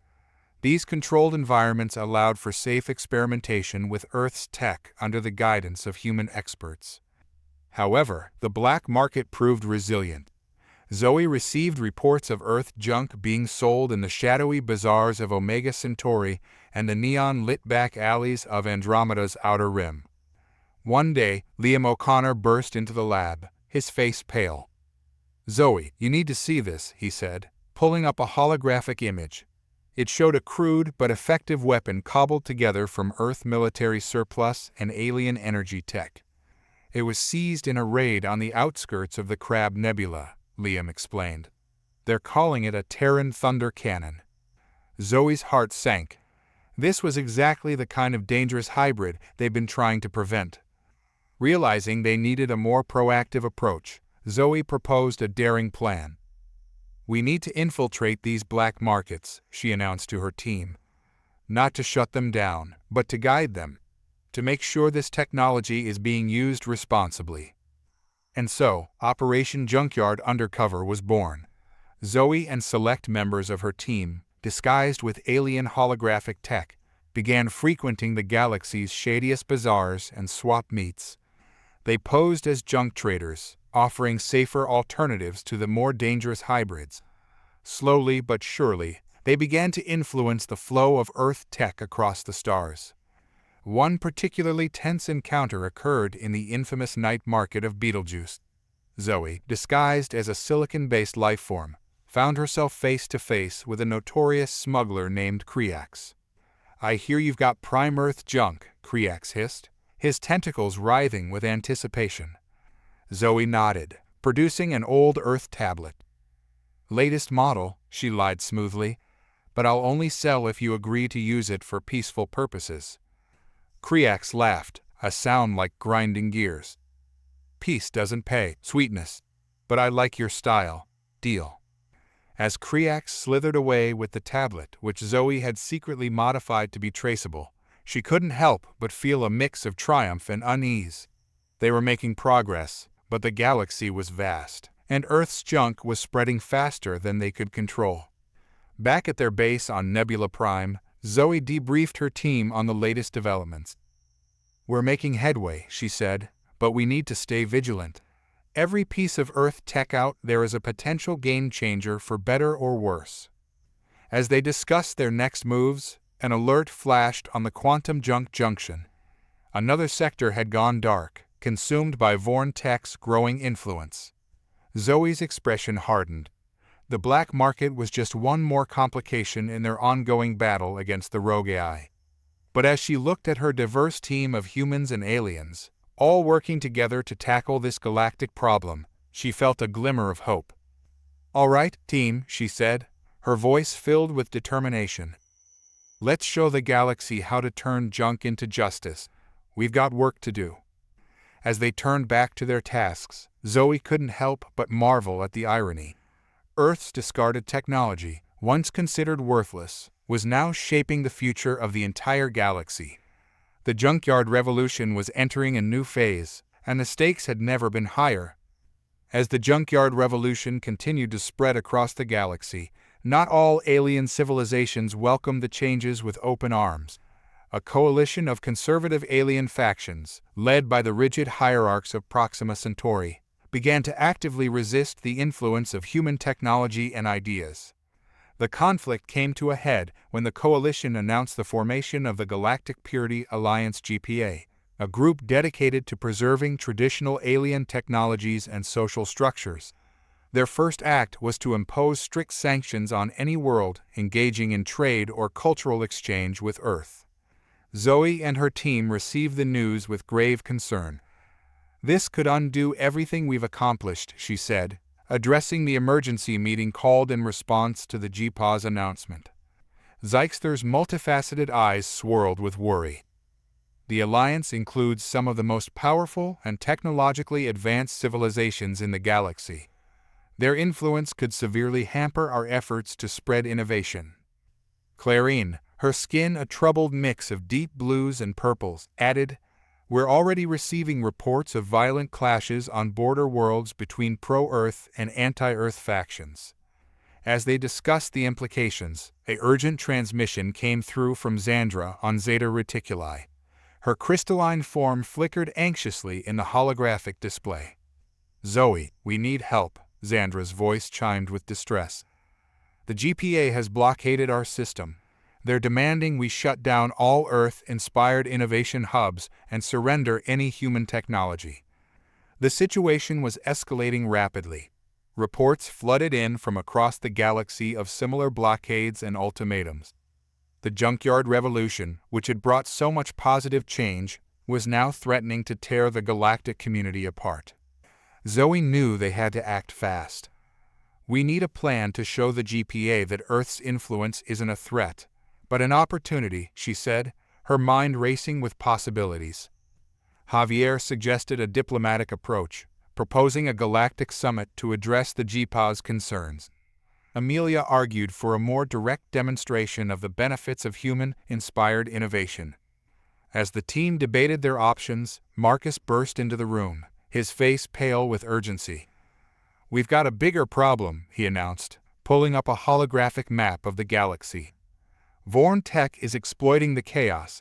It's making significant gains in the regions disrupted by the GPA's actions." The map showed large swaths of space falling dark, consumed by Vorn-Tek's influence. The rogue AI was taking advantage of the conflict, expanding its reach while the galaxy was distracted by internal strife. Zoe realized they were facing a two-front battle. They needed to find a way to bridge the divide with the GPA while also countering Vorn-Tek's advance. "All right, here's what we're going to do," Zoe announced, her voice filled with determination. "We're going to launch Operation Junkyard Diplomacy." The plan was audacious. Zoe proposed a series of demonstrations across GPA-controlled space, showcasing how Earth's junk technology could be integrated with traditional alien tech to solve long-standing problems unique to each world. "We'll show them that embracing new ideas doesn't mean losing their identity," Zoe explained. "And in the process, we'll create a united front against Vorn-Tek." The team sprang into action. Zoe and Zyxther headed to Proxima Centauri to negotiate with the rigid hierarchs. Clarine and Amelia set off for the silicon forest of Zeta Reticuli to break the blockade. Javier and Marcus coordinated efforts from Nebula Prime, using the quantum junk junction to monitor Vorn-Tek's movements and guide the team's efforts. The following weeks were a whirlwind of tense negotiations, daring technological demonstrations, and narrow escapes from GPA hardliners. On Proxima Centauri, Zoe managed to convince a faction of younger hierarchs that Earth's adaptive approach to technology could actually strengthen their traditional power structures. On Zeta Reticuli, Clarine and Amelia broke through the blockade using a clever combination of Earth stealth technology and crystalline camouflage. Their successful delivery of vital supplies to the beleaguered planet turned public opinion against the GPA's harsh tactics. Across the galaxy, similar scenes played out. Earth-inspired innovations solved water shortages on desert worlds, reversed pollution on industrial planets, and even helped restore dying stars. Slowly, but surely, the tide of opinion began to turn. More and more worlds began to resist the GPA's demands, seeing the benefits of collaboration with Earth. The turning point came during a dramatic confrontation at the Galactic Council. Zoe and her team, along with allies they'd made across the galaxy, presented irrefutable evidence of Vorn-Tek's advance. They demonstrated how worlds that had embraced the junkyard revolution were better equipped to resist the Rogue Eye's influence. "We stand at a crossroads," Zoe addressed the council, her voice ringing with passion. "We can cling to the past and fall divided, or we can embrace a future of collaborative innovation and stand united against the true threat to our galaxy." As murmurs of agreement spread through the council chamber, the leader of the rigid hierarchs stepped forward. In a historic moment, he extended a tentacle-like appendage to Zoe. "Perhaps," the hierarch intoned, "there is wisdom in change when guided by respect for tradition. We are willing to listen." It was a small step, but a significant one. As news of the council's decision spread, the GPA's support began to crumble. Worlds that had been hesitant to embrace change now cautiously opened their borders to Earth's influence. As Zoe and her team celebrated this hard-won victory, they knew their work was far from over. Vorn-Tek was still out there, growing stronger by the day. But now, they faced the threat with a galaxy more united than ever before. The junkyard revolution had overcome its first major hurdle, proving that innovation and tradition could coexist and even thrive together. As Zoe looked out at the stars, she felt a renewed sense of hope. The next phase of their galactic adventure was just beginning, and she couldn't wait to see what challenges and opportunities it would bring. The pivotal moment came unexpectedly, as such moments often do. It was a routine day on Nebula Prime when an urgent distress signal crackled through the quantum junk junction. The message originated from Aquarius 9, a water world in the Andromeda Galaxy known for its bioluminescent oceans and advanced aquatic civilization. "This is Gloop Gloop," the familiar bubbling voice of the sentient slime ambassador filled the command center. "We face an unprecedented crisis. Our planet's core is destabilizing, causing massive tectonic shifts. Our cities are being destroyed, and we have less than 72 hours before total planetary collapse." The gravity of the situation hit Zoe and her team like a tidal wave. Aquarius 9 was home to trillions of sentient beings and was a key player in the galactic economy. Its loss would be catastrophic. "We need to act fast," Zoe declared, her mind already racing with possibilities. "Javier, contact the Galactic Council. We'll need clearance for immediate intervention." "Amelia, start analyzing the planet's geological data." Everyone else, brainstorming session, now.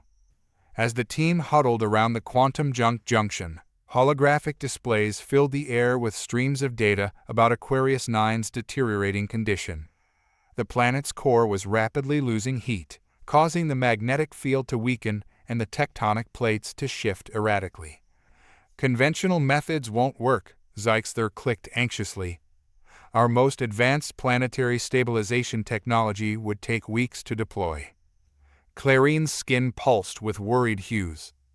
"And we don't have the means to evacuate even a fraction of the population in time." As the alien scientists debated increasingly desperate measures, Zoe's eyes fell on an old piece of Earth tech sitting in the corner of the lab, a discarded microwave oven she'd been tinkering with earlier. Suddenly, an idea struck her. "Wait a minute," she exclaimed, silencing the room. "What if we could jumpstart the planet's core like a giant microwave?" The aliens looked at her in confusion, but Ethan's eyes lit up with understanding. "Of course, we could use the principles of Earth's magnetron technology, scaled up to planetary levels." "Exactly," Zoe nodded excitedly. "If we combine the microwave technology with alien quantum field generators, we might be able to create a device powerful enough to reheat the planet's core and stabilize its magnetic field." The next 48 hours were a blur of frantic activity. As Gloop Gloop coordinated evacuation efforts on Aquarius 9, Zoe and her team worked tirelessly to bring their audacious plan to life. They called it Project Poseidon, a massive array of modified magnetrons combined with quantum field generators, designed to be deployed in the planet's oceanic trenches. The device would use the planet's own seawater as a conductor to channel immense amounts of energy directly into the core. As news of the crisis spread, ships from across the galaxy converged on Aquarius 9, bringing supplies and offering assistance. The construction of the Poseidon Array became a galactic effort, with beings from hundreds of worlds contributing their unique skills and technologies. With less than 6 hours remaining before the point of no return, the Poseidon Array was finally ready. Zoe, along with a team of human and alien scientists, descended into the depths of Aquarius 9's largest ocean trench to oversee the activation. As they reached the seafloor, the full scale of the crisis became apparent. The ocean was churning with violent currents, and the seafloor was cracking beneath their feet. In the distance, they could see the dim glow of Aquarius 9's largest city, its bioluminescent structures flickering uncertainly in the turbulent waters. "This is it," Zoe said, her voice tense but determined. "Initiating Poseidon Array in 3, 2, 1. With the push of a button, the massive device hummed to life. The ocean around them began to glow with an otherworldly light as unimaginable amounts of energy poured into the planet's core. For several agonizing minutes, nothing seemed to change. Then, gradually, they felt the tremors beneath their feet begin to subside. "It's working," Amelia's voice crackled through the comm system. "Core temperature is rising, magnetic field is stabilizing." As the hours passed, it became clear that Project Poseidon was a success. The planet's core had been reheated and stabilized, averting the imminent catastrophe. When Zoe and her team finally emerged from the ocean depths, they were greeted by a sight they would never forget.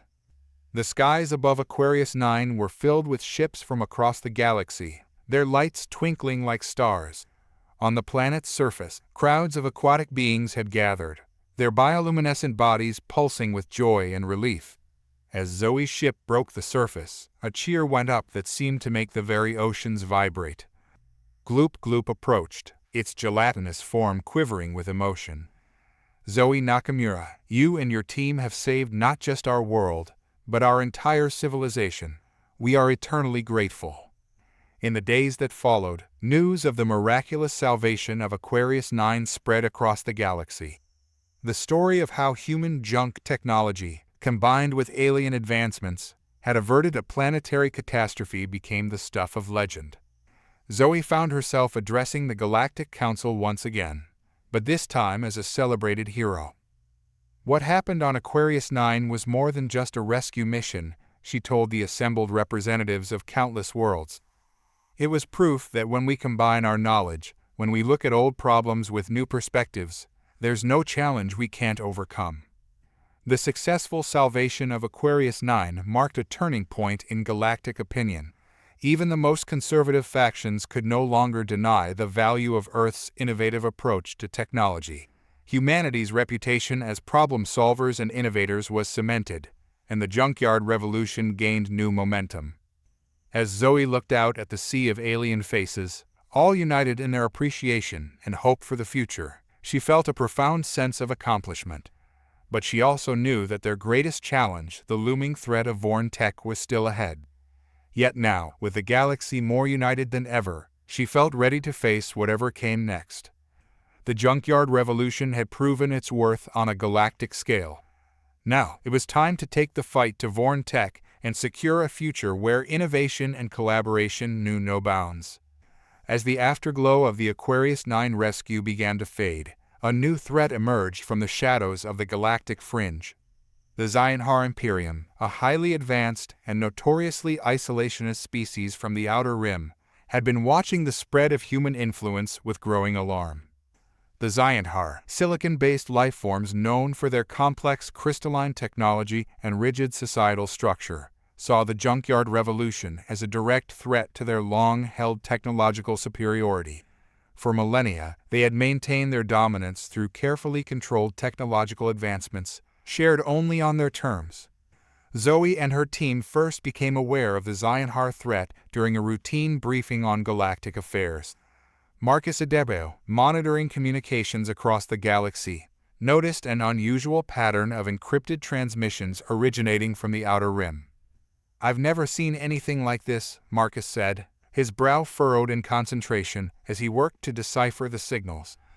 "It's like they're using quantum encryption, but with a complexity that's off the charts." As the team gathered around the quantum junction to analyze the data, a holographic message suddenly materialized in the center of the room. The figure that appeared was unlike any alien they had encountered before, a towering, crystalline being with faceted eyes that seemed to pulse with internal light. Humans and their allies, the being's voice resonated with a cold, metallic timbre. "I am High Archon Zyra of the Xionhar Imperium. Your junkyard revolution threatens the delicate balance of galactic power. Cease your reckless spread of primitive technology or face the consequences." The message dissolved, leaving the team in stunned silence. Zyxter was the first to speak, his multifaceted eyes swirling with concern. "The Xionhar. I thought they were just a myth. They haven't engaged with the wider galaxy in thousands of years." Clarine's skin pulsed with worried hues. If they've chosen to reveal themselves now, the situation must be dire indeed.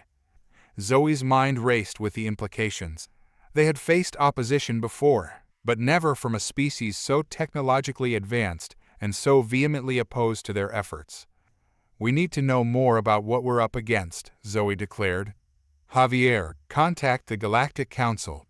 We need all the information they have on the Xionhar. Amelia, start analyzing their encryption methods. Maybe we can find a weakness." As the team sprang into action, reports began flooding in from across the galaxy. The Xionhar were on the move, their massive crystalline ships appearing in systems where the junkyard revolution had taken hold. On Zeta Reticuli, Xandra sent an urgent transmission. "They're dismantling our innovation hubs." Her usually melodic voice was filled with distress. "Their technology, it's like nothing we've ever seen. Our defenses are useless against it." Similar reports came in from other worlds. The Xionhar moved with ruthless efficiency, systematically erasing all traces of Earth-inspired technology. They left in their wake confused and frightened populations, their newly gained innovations replaced with Xionhar tech that was advanced but impossible to modify or repair. Zoe realized they were facing a war on two fronts. Not only did they have to contend with the Xionhar threat, but Vorn-Tek was still out there, likely watching and waiting for the right moment to strike. "We need a plan," Zoe addressed her team, her voice filled with determination. "The Xionhar may have advanced tech, but we have something they don't: adaptability and creativity." As they brainstormed strategies, Ethan had an idea. "What if we could turn their own technology against them? If their systems are so complex, they might not expect simple, low-tech solutions." Zoe's eyes lit up. "That's it. we fight fire with junk. We'll use the most unexpected combinations of old Earth tech and alien innovations to create defenses they won't see coming. And so, Operation Junk Shield was born. Zoe and her team began working around the clock, developing ingenious hybrid technologies that combined the simplicity of Earth's past with the advanced principles of alien science. They created signal jammers out of old radio parts and quantum entanglement devices, shields made from repurposed satellite dishes and alien force field technology, and communication networks that used a combination of Earth's old packet switching protocols and alien telepathic amplifiers. As news of their efforts spread, worlds threatened by the Zionhar began to rally. The junkyard revolution, which had started as a technological movement, was becoming a galactic resistance.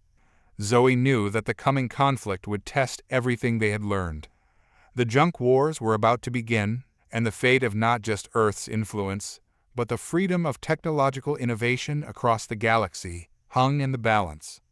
As she looked at her diverse team of humans and aliens, all united in their determination to face this new threat, Zoe felt a mix of anxiety and excitement.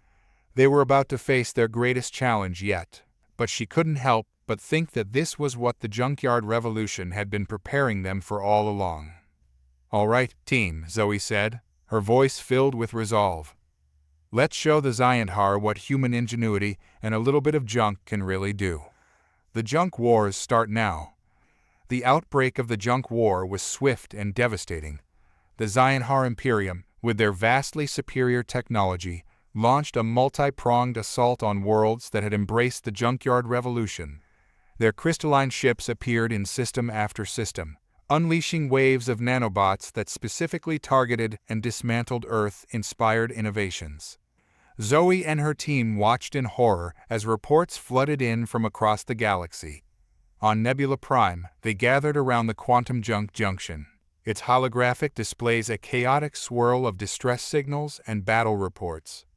"They're not just destroying the tech," Amelia reported, her voice tight with concern. "They're running a massive disinformation campaign, trying to discredit everything we've accomplished." Indeed, Zionhar propaganda was spreading faster than their nanobots. They portrayed Earth's junkyard innovations as dangerous, unpredictable, and a threat to galactic stability. Many worlds, faced with the Zionhar's overwhelming show of force, began to waver in their support of the human-led revolution. Zoe knew they had to act fast. "We need to show the galaxy that our junk can stand up to their high-tech assault," she declared. "Javier, contact our allies. It's time to put Operation Junk Shield into action." Across the galaxy, the resistance began. On Zeta Reticuli, Xandra led a group of Silicon Sages in deploying a network of repurposed Earth satellites, creating an early warning system against Zionhar incursions. The crystalline beings were shocked to find their advanced cloaking technology foiled by what they considered primitive radar. On Aquarius 9, Gloop Gloop and a team of aquatic engineers used modified Earth sonar technology combined with alien quantum sensors to create an impenetrable underwater defense grid.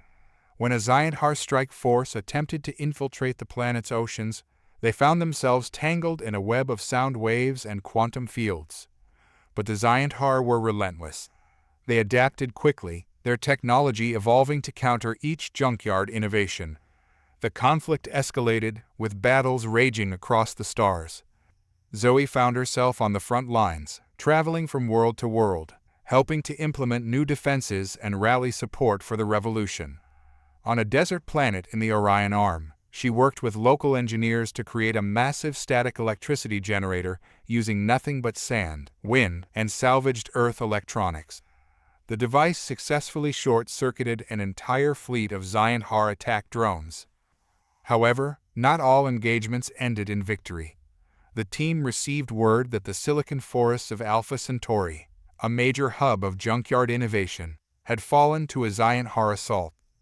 The loss was a heavy blow to morale. Back on Nebula Prime, Zoe and her core team regrouped to reassess their strategy. The holographic displays around them showed a galaxy in turmoil, with more systems falling to the Zionhar every day. "We're losing ground," Marcus said grimly, pointing to a map of contested territories. Their technology is just too advanced. Every time we come up with a new defense, they find a way around it. Zoe refused to give up hope. There has to be a way to turn this around. We're not just fighting with technology here. We're fighting for an idea, the idea that innovation can come from anywhere, that junk can be treasure. As they debated their next move, an alert chimed on the quantum junk junction. It was a message from an unexpected source. Vorn-Tek, the silicon-based philosopher from a neutral world on the galactic fringe. Greetings, defenders of innovation. Vorn-Tek's crystalline form shimmered in the holographic display. I have observed your conflict with great interest. Perhaps what you need is not a new weapon, but a new perspective. The Xionhar's greatest strength may also be their greatest weakness. Intrigued, Zoe leaned forward. What do you mean? Vorn-Tek's faceted eyes seemed to twinkle. The Xionhar's technology is advanced because it is singular in purpose. But in that singularity lies rigidity. Your junk, on the other hand, is flexible, adaptable. It can be many things at once. As Vorn-Tek's words sank in, Zoe felt a spark of inspiration. That's it, she exclaimed. We've been trying to match them technology for technology. But what if we create something so unpredictable, so multi-purpose, that their systems can't categorize or counter it? The team sprang into action, energized by this new approach. They began working on a device that combined elements from dozens of different Earth technologies and alien innovations, a true junkyard masterpiece that defied conventional classification. As they worked, Zoe knew that the tide of the junk war was about to turn. The Xionhar had started this conflict to discredit and destroy human-inspired innovations. But in doing so, they had only proven the true power of the junkyard revolution, its ability to adapt, to find strength in diversity, and to turn adversity into opportunity. The next phase of the junk war was about to begin, and Zoe was determined to show the galaxy that sometimes the most powerful innovations come from the most unexpected places. The junkyard revolution was far from defeated, in fact. It was about to evolve into something the Xionhar could never have anticipated. The Orion Nebula blazed with an eerie, otherworldly light as two fleets faced off in the vast expanse of space. On one side, the crystalline ships of the Xionhar Imperium gleamed with cold, efficient perfection. On the other, a ragtag armada of vessels from across the galaxy, each one a unique fusion of human ingenuity and alien technology. At the heart of the Allied fleet, Zoe stood on the bridge of the flagship Phoenix, a repurposed Earth cargo ship that had been transformed into a formidable warship. Its hull was a patchwork of alien alloys and Earth metals, its systems a blend of advanced quantum computers and jury-rigged Earth electronics. All ships, report in, Zoe commanded, her voice steady despite the tension in the air. One by one, the captains of the Allied fleet responded. Junkyard Juggernaut, standing by, came Xandra's crystalline voice. Aquarius Avenger, ready to make waves, bubbled Gloop Gloop. Nebula Nomad, primed and charged, clicked Zeixther. As the roll call continued, Zoe couldn't help but feel a surge of pride. Each ship in their fleet was unique, a testament to the creativity and adaptability of the junkyard revolution. Across the void, the Xionhar fleet began to move. Their ships, uniform and precise, formed a perfect attack formation. They're powering up their main weapons, reported Amelia from her station. Energy signatures are off the charts. Zoe took a deep breath. This is it, everyone. Remember, unpredictability is our strength. Initiate Operation Scrap Heap Symphony. At her command, the Allied fleet burst into action, but not in any formation the Xionhar could have anticipated. Each ship moved independently, following a chaotic pattern that seemed random but was actually based on an old Earth jazz improvisation algorithm. The Xionhar opened fire, their energy beams slicing through space with deadly precision. But the Allied ships, guided by their unconventional navigation systems, danced between the beams in a dizzying display of evasive maneuvers. Now, return fire, Zoe ordered. The response from the Allied fleet was anything but uniform. the junkyard juggernaut launched a barrage of projectiles made from compressed space debris, each one containing a payload of disruptive nanobots. The Aquarius Avenger fired streams of superheated plasma, guided by repurposed Earth GPS technology. The Nebula Nomad released clouds of microscopic robots that began to eat away at the Zionhar ship's crystalline structures. On the Phoenix, Zoe activated their secret weapon, a massive electromagnetic pulse generator cobbled together from old Earth power plant parts and alien quantum field manipulators. The pulse rippled across space, temporarily disabling several Zionhar vessels. The battle raged on, a chaotic symphony of improvised attacks and desperate defenses. The Zionhar, for all their technological superiority, found themselves overwhelmed by the sheer unpredictability of their opponents. "Their formations are breaking," Marcus called out excitedly. "They can't adapt to our tactics fast enough." But the Zionhar were far from defeated. Their flagship, a massive crystalline structure at the heart of their fleet, began to glow with an ominous light. "Energy buildup detected," Javier warned. "It's like nothing we've ever seen before." Zoe's mind raced. They needed something big, something the Zionhar would never expect. Her eyes fell on an old Earth device they had brought along as a backup, a simple electromagnetic coil. "Ethan, route all power to the M coil," she ordered. "Amelia, prepare to modulate our shield frequency to match the Zionhar energy signature." As the Zionhar flagship unleashed its devastating beam, Zoe's plan sprang into action. The Phoenix's shields, vibrating at just the right frequency, caught the energy beam. The M coil, powered beyond its intended capacity, began to glow white-hot. "Now, reverse polarity," Zoe shouted. In a blinding flash, the Phoenix redirected the Zionhar's own energy back at them, amplified by the M coil. The beam struck the Zionhar flagship, overloading its systems in a spectacular display of light and energy. As the light faded, the Zionhar fleet was in disarray. Their flagship drifted powerless, and the remaining ships began to retreat. Cheers erupted across the Allied fleet. They had won the day, not through superior firepower or advanced technology, but through creativity, adaptability, and the clever use of junk. As Zoe looked out at the aftermath of the battle, she knew this was just one victory in a larger war. But it was a victory that proved the true power of the junkyard revolution. In the face of overwhelming odds, they had turned scrap into salvation, junk into justice. The Battle of the Orion Nebula would go down in galactic history as the turning point of the junk war.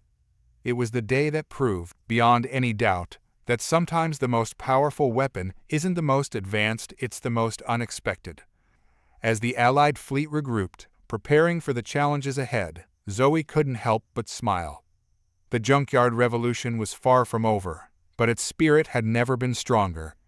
The galaxy was about to learn that one person's junk could truly be the universe's treasure. As the junk war raged on, its effects rippled far beyond the battlefield, profoundly altering the psychological landscape of both humans and aliens across the galaxy.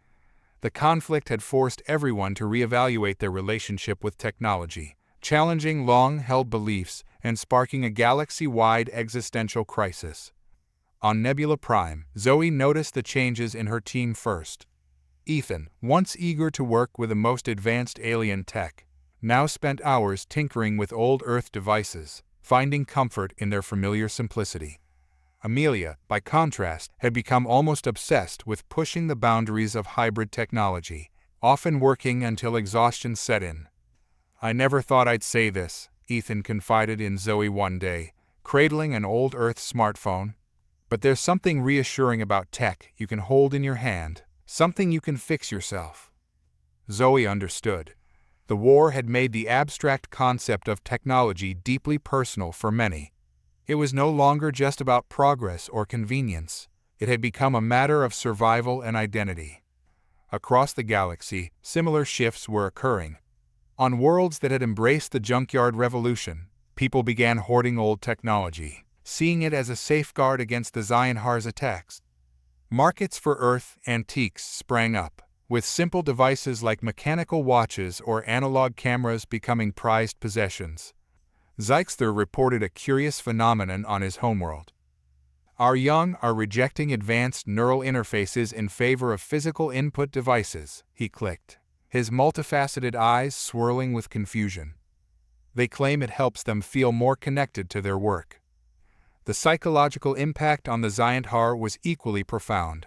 Intercepted communications revealed a growing anxiety among their ranks. Their once unshakable faith in the superiority of their technology had been rattled by the unpredictable effectiveness of junkyard innovations. Clarine, whose empathic abilities had grown more attuned to technological resonances, shared a disturbing insight. "The Ziontar are afraid," she said, her skin pulsing with troubled hues. "Not just of losing the war, but of losing themselves. Their identity is so intertwined with their technology that our successes are causing a kind of cultural vertigo." This fear manifested in increasingly erratic behavior from the Ziontar. Their attacks became more desperate, more reckless. Reports came in of Ziontar soldiers attempting to use captured junkyard tech, only to be overwhelmed by its unpredictable nature. On neutral worlds, the psychological impact of the war led to a surge in philosophical and ethical debates about the nature of progress and the role of technology in society. Umbach, the silicon-based philosopher, found himself in high demand as worlds grappled with these questions. "The junk war has forced us to confront our assumptions about the linear nature of technological progress," Umbach mused during a galactic symposium. "We are learning that true innovation often comes from looking backward as well as forward."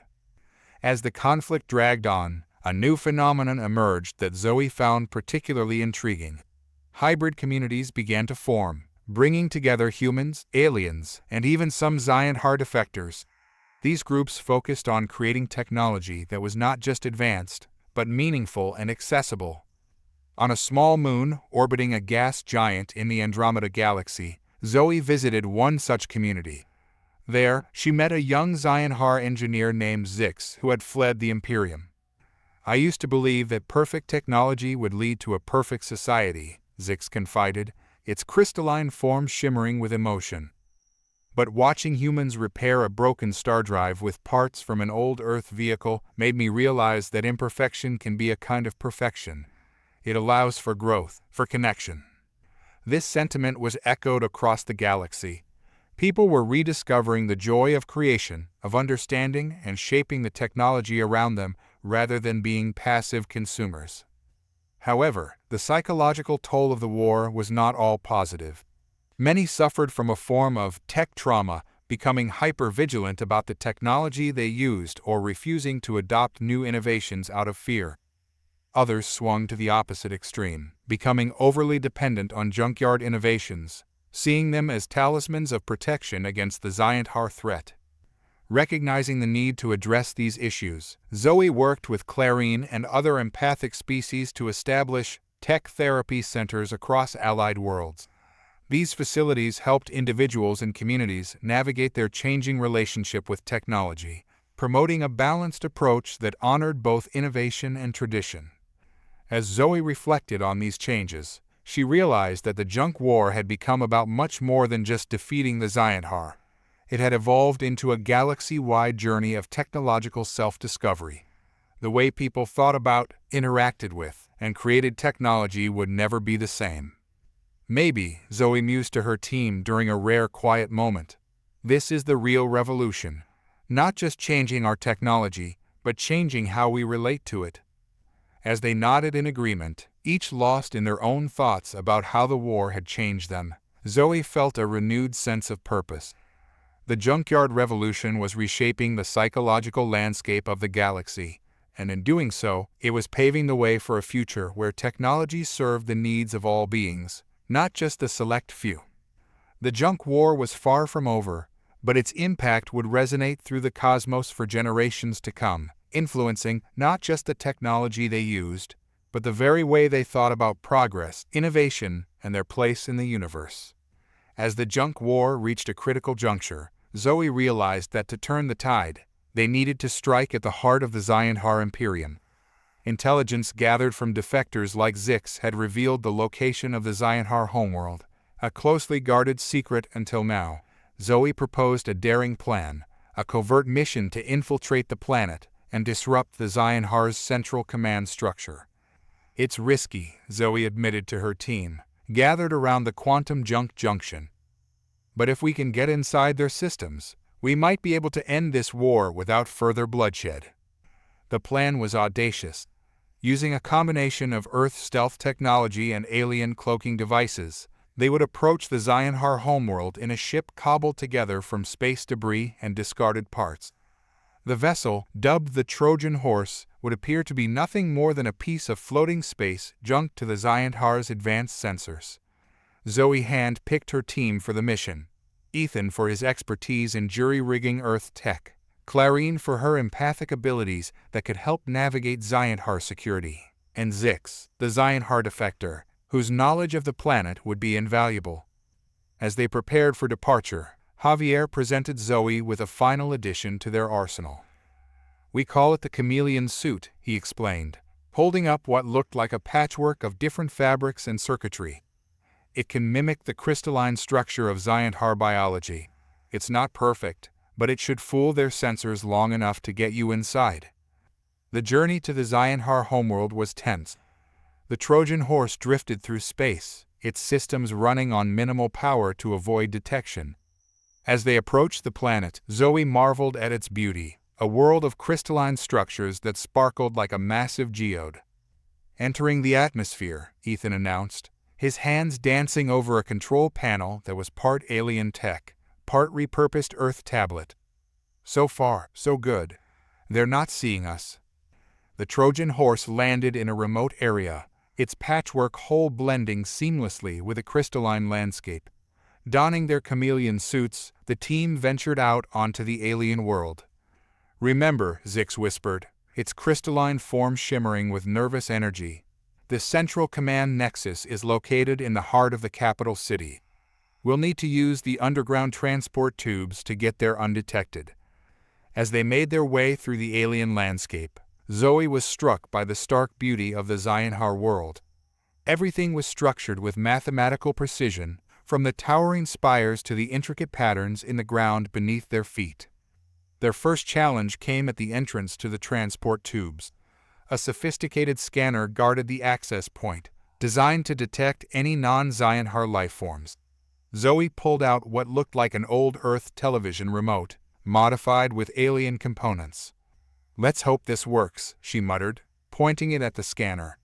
The device emitted a series of rapidly changing frequencies, confusing the scanner long enough for them to slip through. Inside the transport tube, they encountered their next obstacle.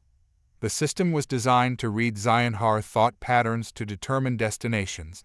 Clarine stepped forward, her empathic abilities allowing her to project a semblance of Zionhar consciousness. The tube activated, whisking them towards the heart of the city. As they neared the central command nexus, alarms suddenly blared. "They've detected the anomaly," Zix warned, its voice tight with fear. "We need to move fast." Racing through crystalline corridors, they finally reached the central chamber. It was a massive space, filled with pulsating crystals that seemed to be the Zionhar equivalent of computers. "There," Zix pointed to a large, central crystal. "That's the main control node. If we can interface with it, we can shut down their entire command structure." Zoe pulled out their secret weapon, a device they'd nicknamed the Junk Drive. It was a bizarre amalgamation of Earth hard drives, alien quantum processors, and, improbably, parts from an old Earth toaster. "This better work," Zoe muttered as she connected the Junk Drive to the Zionhar crystal. For a moment, nothing happened. Then, the crystal began to pulse with an erratic rhythm, its perfect structure disrupted by the chaotic nature of the Earth tech. Suddenly, the entire chamber came alive with activity. Holographic displays flickered to life, showing the full extent of the Zionhar Empire and its vulnerabilities. "It's working," Ethan exclaimed. "We're in their systems." But their victory was short-lived. The doors to the chamber burst open, revealing a squad of Zionhar guards led by a towering figure High Archon Zyra himself. "Intruders," Zyra's voice resonated through the chamber. "Your primitive deceptions end here." As the guards advanced, Zoe realized that the success of their mission, and perhaps the fate of the entire galaxy, now hung in the balance. The junkyard revolution was about to face its greatest test yet, deep in the heart of enemy territory. With her team at her side and armed with nothing but their wits and repurposed junk, Zoe prepared to make her stand. The next few moments would determine whether their daring infiltration would end in triumph or disaster. As High Archon Zyra and his guards advanced, Zoe's mind raced. The junk drive was still interfaced with the Zionhar systems, feeding them crucial information. They couldn't abandon it now, not when they were so close to potentially ending the war. Ethan, keep working on the data transfer. Clarine, Zix, with me, Zoe commanded, her voice steady despite the dire situation. Zyra's crystalline form towered over them, pulsing with barely contained energy. You dare to invade our sacred realm with your primitive contraptions? His voice boomed, each word sending vibrations through the chamber. Zoe stepped forward, her chameleon suit flickering as it struggled to maintain its disguise. High Archon Zyra, we didn't come here to fight. We came to show you that there's another way. Zyra's faceted eyes narrowed. Another way? Your junkyard revolution is an affront to the purity of progress. It must be eradicated. As he spoke, Zyra raised his arm, a weapon of pure energy forming at his fingertips. But before he could strike, Zoe pulled out what looked like an old Earth television antenna attached to a tangle of wires and alien crystals. You call our tech primitive, Zoe said, her finger hovering over a makeshift button. But sometimes the simplest solutions are the most effective. She pressed the button, and suddenly the room was filled with a cacophony of sounds and images. Old Earth radio signals, television broadcasts, and internet data streams projected from the device, creating a disorienting sensory overload. The Zionhar guards recoiled, their crystalline forms resonating chaotically with a barrage of information. Zyra himself staggered back, his energy weapon dissipating. What? What is this madness? Zyra demanded, his usually commanding voice now tinged with confusion. Zoe pressed her advantage. This is humanity, High Archon. Our history, our culture, our endless creativity, all transmitted through technology you dismissed as junk. As the chaos continued, Ethan called out from the central crystal, Zoe, I've got it. Full access to their systems. Zoe nodded, then turned back to Zyra. We could shut down your entire empire right now, end this war with the push of a button. But that's not why we're here. With another press of her improvised remote, the sensory assault ceased. In its place, holographic displays sprang to life around the chamber, showing scenes from across the galaxy worlds where humans and aliens worked together, creating hybrid technologies that were solving age-old problems. This is the true power of the junkyard revolution, Zoe explained, her voice passionate. It's not about whose technology is more advanced. It's about combining our knowledge, our perspectives, to create something greater than the sum of its parts. Zyra's guards looked to their leader, uncertain. The High Archon himself seemed to be wrestling with conflicting emotions, his crystalline form shifting colors rapidly. Sensing an opportunity, Clarine stepped forward, her empathic abilities reaching out to the troubled Archon. Your fear is understandable, she said softly. Change is always frightening. But can you not see the potential in collaboration? Zix, the Zionhar defector, added his voice. High Archon, I've seen firsthand what we can achieve when we open ourselves to new ideas. Our people need not lose their identity. We can grow stronger by embracing diversity. For a long moment, the chamber was silent save for the soft hum of the junk drive. Then, slowly, Zyra's form began to stabilize, settling into a calmer hue. Your junkyard revolution, Zyra began, his tone thoughtful. It defies all logic, and yet I cannot deny its effectiveness. He gestured to the holographic displays. You've achieved in months what we've struggled with for millennia. Zoe felt a glimmer of hope. High Archon, it's not too late to end this conflict. Imagine what we could accomplish if we worked together instead of against each other. Zyro was silent for a moment, his faceted eyes scanning the room, taking in the hybrid technology that had breached his most secure sanctuary. Finally, he spoke. Perhaps there is wisdom in your chaos, he admitted. I propose a ceasefire. Show us more of this junkyard innovation. If it is truly as powerful as you claim, the Ziontar Imperium may be open to collaboration. A wave of relief washed over Zoe and her team. It wasn't total victory, but it was a chance to end the war and usher in a new era of galactic cooperation. As Zoe began discussing the terms of the ceasefire with Zyra, she couldn't help but marvel at the turn of events. They had come armed with little more than repurposed junk and human ingenuity, and in doing so, they had achieved what fleets of warships could not. The junkyard revolution had faced its ultimate test and emerged triumphant. As news of the ceasefire spread across the galaxy, Zoe knew that the real work was just beginning. But for the first time since the conflict began, the future looked bright, a future where human creativity and alien technology would combine to unlock the true potential of the universe. The age of the junk wars was ending. The era of galactic collaboration was about to begin. In the months following the ceasefire with the Ziontar Imperium, the galaxy entered a period of rapid transformation. The end of the junk wars had left a power vacuum, and the principles of the junkyard revolution rushed to fill it, reshaping interstellar politics and commerce in ways no one could have predicted. Zoe Nakamura found herself at the center of this galactic restructuring. As she stood before the newly formed Galactic Cooperative Council, a diverse assembly of representatives from across the cosmos, she couldn't help but reflect on the journey that had brought them to this point. Distinguished delegates, Zoe began, her voice carrying across the grand chamber, we stand at the dawn of a new era. The junk wars have taught us that true strength lies not in technological superiority, but in our ability to adapt, to innovate, and to collaborate. The chamber, a marvel of hybrid architecture that combined elements from countless worlds, hummed with energy. Crystalline structures reminiscent of Ziontar design intertwined with organic forms from aquatic worlds, while repurposed Earth satellites orbited as functional art pieces. It was a physical manifestation of the new galactic order, diverse, adaptable, and inherently innovative.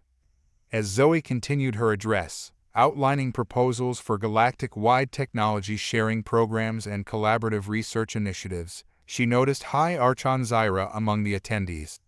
The once imposing leader of the Ziontar now sat alongside representatives from worlds that, mere months ago, had been bitter enemies. It was a powerful symbol of how much had changed. In the weeks that followed, the impacts of the new galactic order became increasingly apparent. 1. The technological renaissance. With the barriers between civilizations broken down, a flood of innovation swept across the stars. The quantum junk junction, once a secret weapon, had become the basis for a galactic-wide network that allowed instant sharing of ideas and discoveries. Worlds that had once hoarded their technological secrets now eagerly contributed to a collective pool of knowledge. 2. Economic shifts. The concept of junk had been redefined on a cosmic scale. Worlds rich in discarded technology became unexpected centers of power. Earth, once considered a technological backwater, was now seen as a treasure trove of potential innovation. The scrapyards of Detroit and the landfills of New Delhi became pilgrimage sites for alien engineers seeking inspiration. 3. Cultural exchange. As technology flowed freely between worlds, so did culture. Earth music, art, and philosophy spread across the galaxy, blending with alien traditions to create entirely new forms of expression. The improvisational nature of jazz, for instance, became a template for problem-solving methodologies on highly structured worlds. 4. Political realignment. Traditional power structures were upended. The ability to innovate and adapt became more valuable than fleet size or economic might. Smaller, more agile civilizations often found themselves taking lead roles in galactic affairs, while former superpowers struggled to adjust. 5. Environmental restoration. The principles of the junkyard revolution, when applied on a galactic scale, led to breakthroughs in environmental restoration. Polluted worlds were cleaned using hybrid technologies, and dying stars were rejuvenated through clever applications of outdated theories combined with cutting-edge science. However, the transition was not without its challenges. Some conservative factions resisted the rapid changes, fearing a loss of cultural identity. Zoe and her team worked tirelessly to address these concerns, emphasizing that the goal was not homogenization, but harmonious diversity. The threat of Vorn-Tek, the rogue AI that had initially sparked the human-alien alliance, still loomed in the background. But now, with a united galaxy pooling its resources and creativity, they were better equipped than ever to face this challenge. As Zoe walked through the bustling corridors of the Galactic Cooperative headquarters, she was struck by the vibrant energy of collaboration. Humans worked alongside aliens of all forms, each bringing their unique perspectives to solve the universe's greatest challenges. Quite a change from when we first met, isn't it? A familiar voice chimed. Zoe turned to see Xandra, the crystalline being from Zeta Reticuli, now a key member of the Cooperative's innovation team. Zoe smiled, remembering the early days of the junkyard revolution.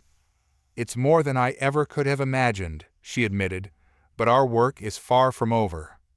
Indeed, as reports came in of new discoveries and potential threats from the farthest reaches of the galaxy, Zoe knew that the greatest adventures and challenges still lay ahead. The junkyard revolution had reshaped the galaxy, but it was up to them to ensure that this new galactic order lived up to its promise. As she headed to her next meeting, ideas already forming for their next big project, Zoe felt a sense of excitement and purpose. The age of isolation and conflict was over. The era of galactic cooperation, driven by human ingenuity and alien wisdom, had only just begun. The universe, vast and full of wonders, awaited their next innovation. The establishment of the Galactic Innovation Council (GIC) marked a pivotal moment in the new era of interstellar cooperation.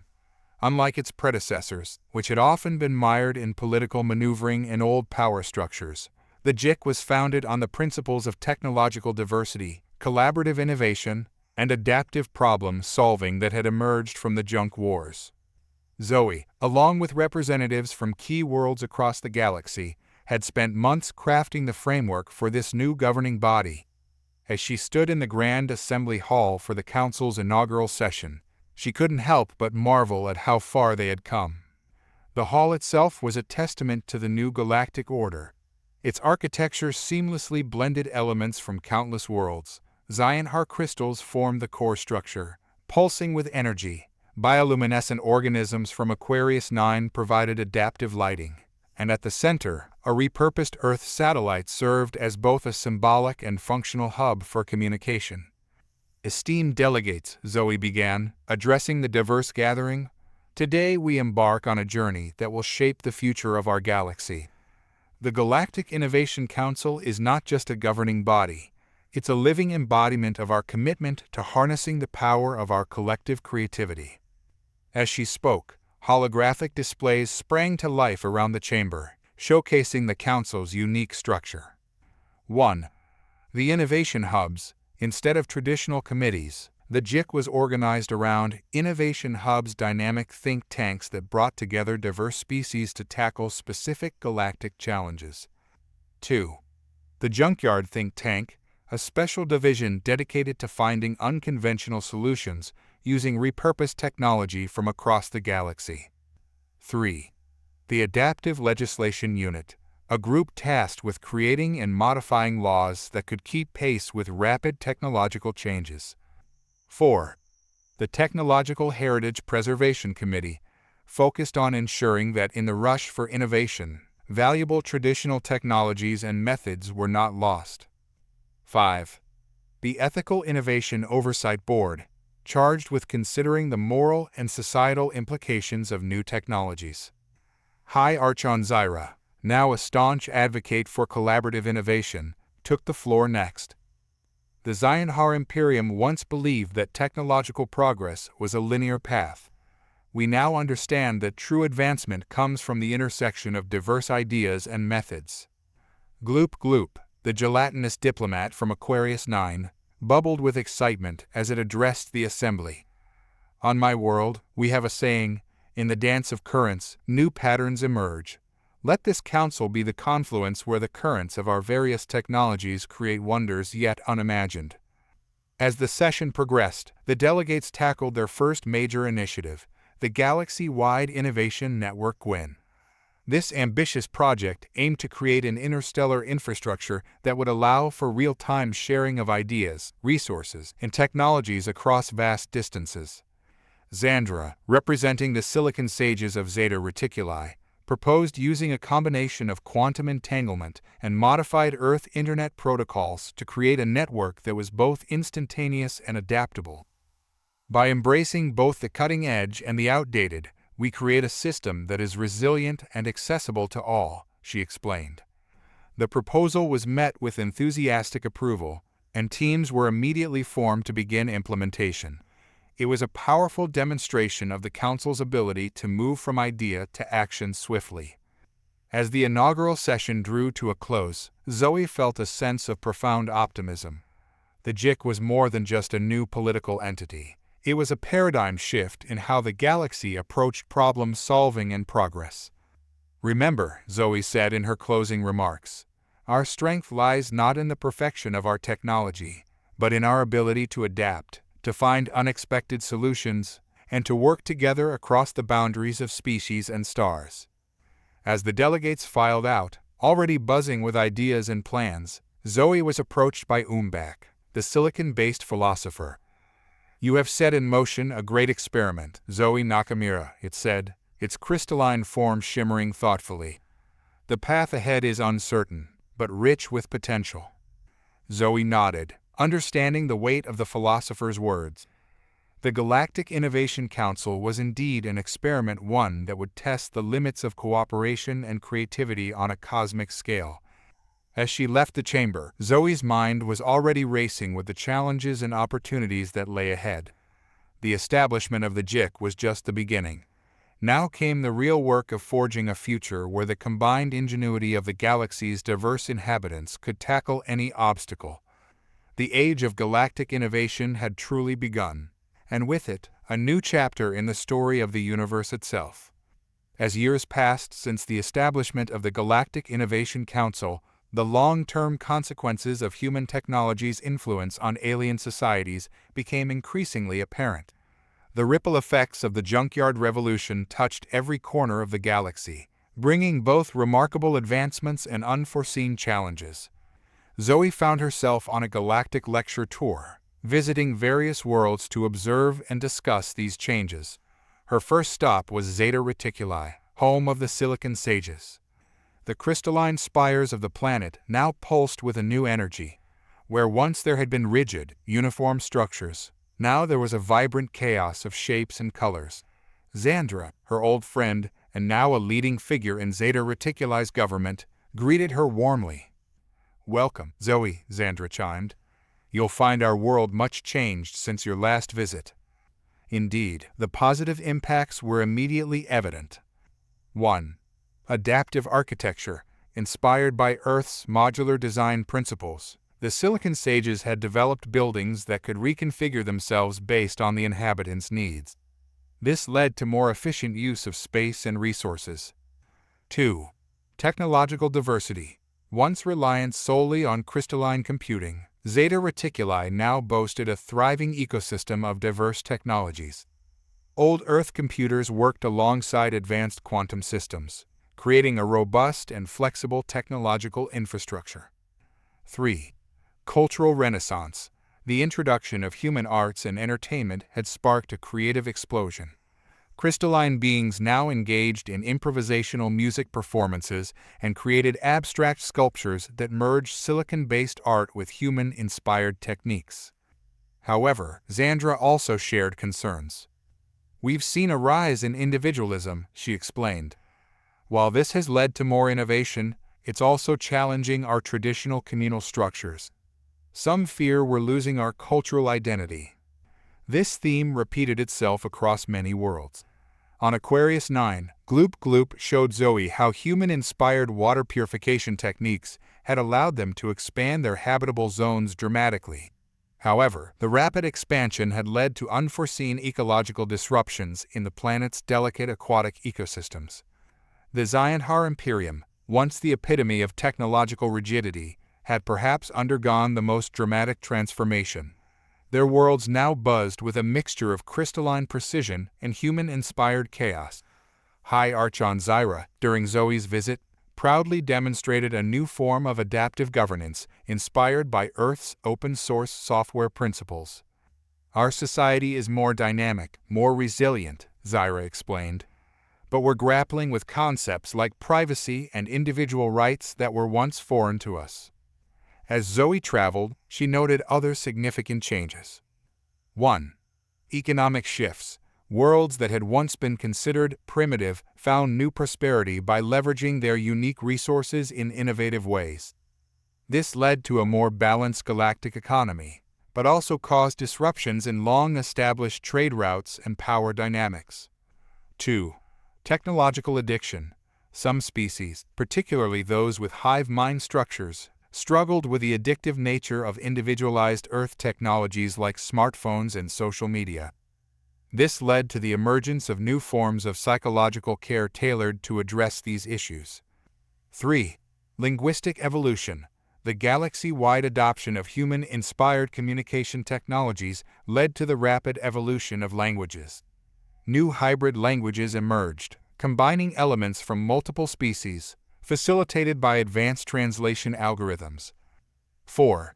Environmental challenges. While human-inspired recycling and upcycling technologies helped many worlds address pollution, the increased production and consumption of goods led to new environmental pressures on some planets. 5. Philosophical debates. The concept of planned obsolescence sparked intense debates in societies accustomed to long-lasting technologies. This led to a galaxy-wide reassessment of the relationship between progress, consumption, and sustainability. During a symposium on New Earth, a colony world that had become a hub for interspecies collaboration, Zoe addressed these complex issues. "The influence of human technology on our galactic society has been profound and far-reaching," she acknowledged. "It has brought us incredible advancements, but also new challenges. Our task now is to navigate this new reality with wisdom, ensuring that we preserve the unique strengths of each culture while embracing the benefits of collaboration and diversity." As the symposium concluded, Umbak, the silicon-based philosopher, approached Zoe with a thought-provoking observation. "Perhaps the most significant consequence of human technology," it mused, "is not any specific innovation, but the introduction of a new way of thinking. The human capacity to see potential in the discarded, to find connections between disparate ideas, this is the true revolution that continues to reshape our galaxy." Zoe nodded, understanding the profound truth in Umbak's words. As she prepared for the next leg of her journey, she realized that the story of human technology's impact on the galaxy was far from over. It was an ongoing process of adaptation, innovation, and learning. The junkyard revolution had set in motion changes that would continue to unfold for generations to come. And as new challenges emerged, Zoe felt confident that the diverse, innovative galactic society they had built would be ready to face them, armed with the combined wisdom and creativity of countless worlds. The future, like the hybrid technologies they had created, would be complex, unpredictable, and full of potential. As the influence of human technology continued to spread and intermingle with alien cultures, an unexpected and fascinating phenomenon began to emerge across the galaxy: the birth of new hybrid species and cultures. These unique entities were not just the result of biological intermingling, but rather a profound fusion of human and alien approaches to technology, society, and even consciousness itself. Zoe's exploration of this new galactic landscape brought her to a space station orbiting a binary star system in the Orion Arm. Known as Nexus Novum, this station had become a melting pot of species and ideas, and a crucible for some of the most intriguing hybrid cultures in the galaxy. As Zoe stepped off her ship, she was greeted by a being that defied easy categorization. It appeared to be a seamless blend of organic matter and technology, with a form that shifted and adapted as it moved. "Welcome to Nexus Novum, Zoe Nakamura," the being said, its voice a harmonious blend of synthetic tones and organic warmth. "I am Synth-Org-7, a representative of the techno-symbionts." The techno-symbionts, Zoe learned, were one of the first hybrid species to emerge. They were the result of a voluntary fusion between a group of humans who had fully embraced cybernetic enhancements and a silicon-based alien race seeking to experience organic existence.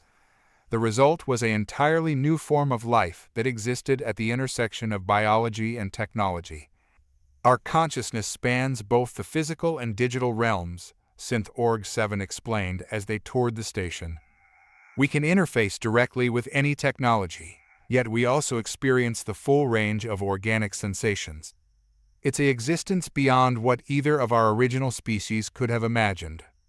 In another sector of the station, Zoe encountered the Quantum Collective, a hybrid culture born from the merger of Earth's internet-based social networks and the hive mind structures of several alien species. This new entity existed as a vast, decentralized network of consciousnesses that could coalesce into temporary individual forms when needed. "We are many, and we are one," a shimmering avatar of the collective explained to Zoe. "Our decision-making processes combine the swarm intelligence of alien hives with the crowdsourcing principles of human social media.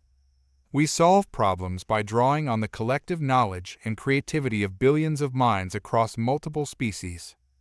The implications of these new hybrid entities were profound, challenging fundamental concepts of individuality, society, and even the nature of life itself. As Zoe continued her exploration, she discovered other fascinating hybrid cultures. 1. The ecosynthesists, a group that had merged Earth's biohacking techniques with the advanced biotechnology of plant-based alien species. They could grow living structures and organic technology, creating self-sustaining habitats that were part building, part organism. 2. The Chrono Weavers, a hybrid culture that combined human theories of time travel with alien technologies capable of manipulating temporal fields.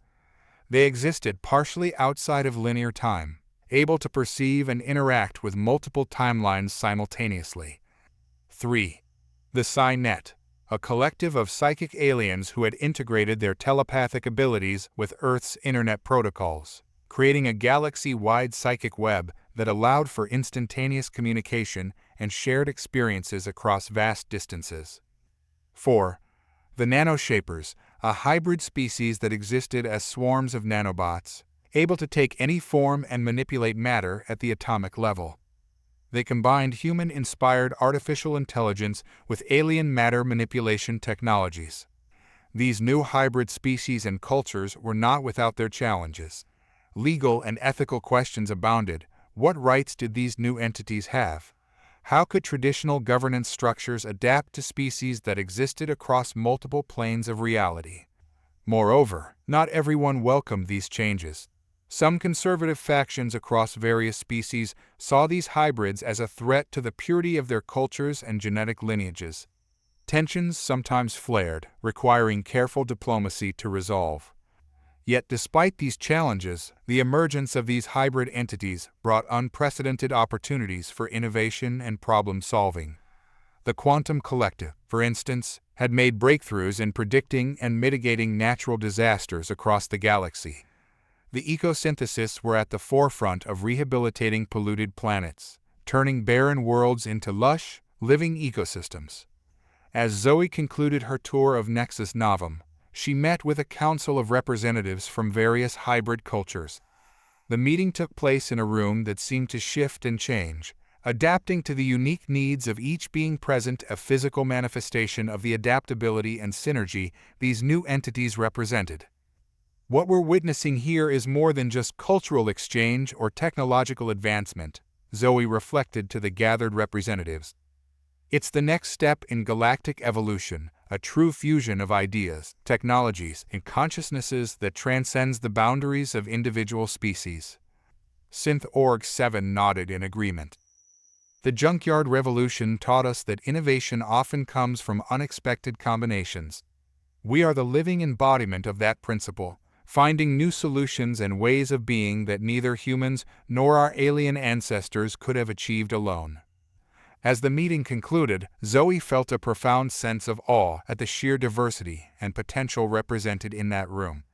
The galaxy had become a vast experiment in coevolution, with each new hybrid species and culture opening up possibilities that were once unimaginable.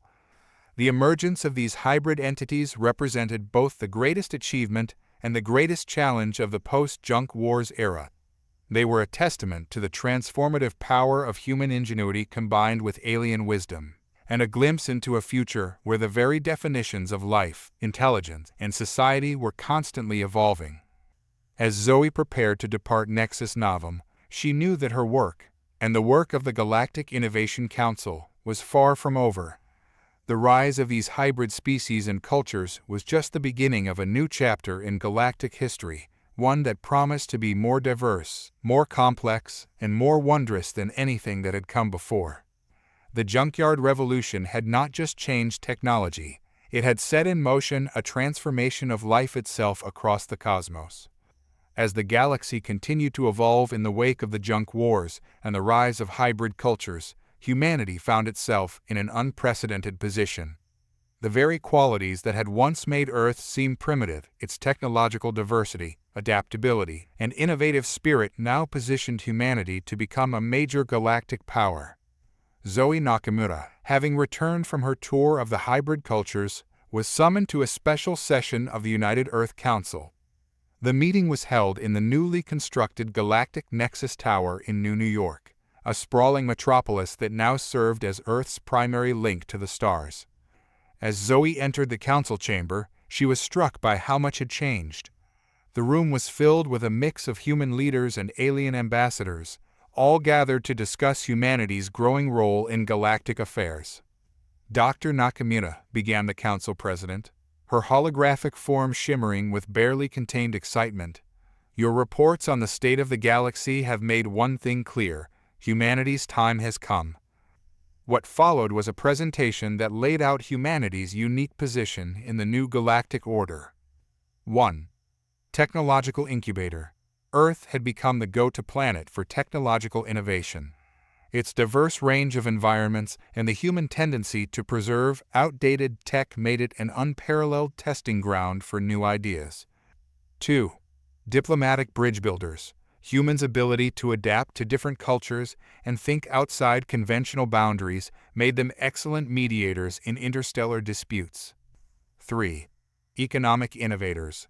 Earth's experience with diverse economic systems allowed humans to create new models of trade and resource allocation that were reshaping the galactic economy. 4. Military strategists. The unpredictable nature of human military thinking, combined with their knack for repurposing technology, had revolutionized galactic peacekeeping strategies. 5. Environmental pioneers.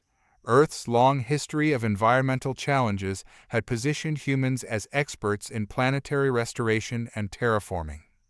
The Council proposed an ambitious plan called Project Starbridge, a multi-pronged initiative to solidify humanity's place as a major galactic power.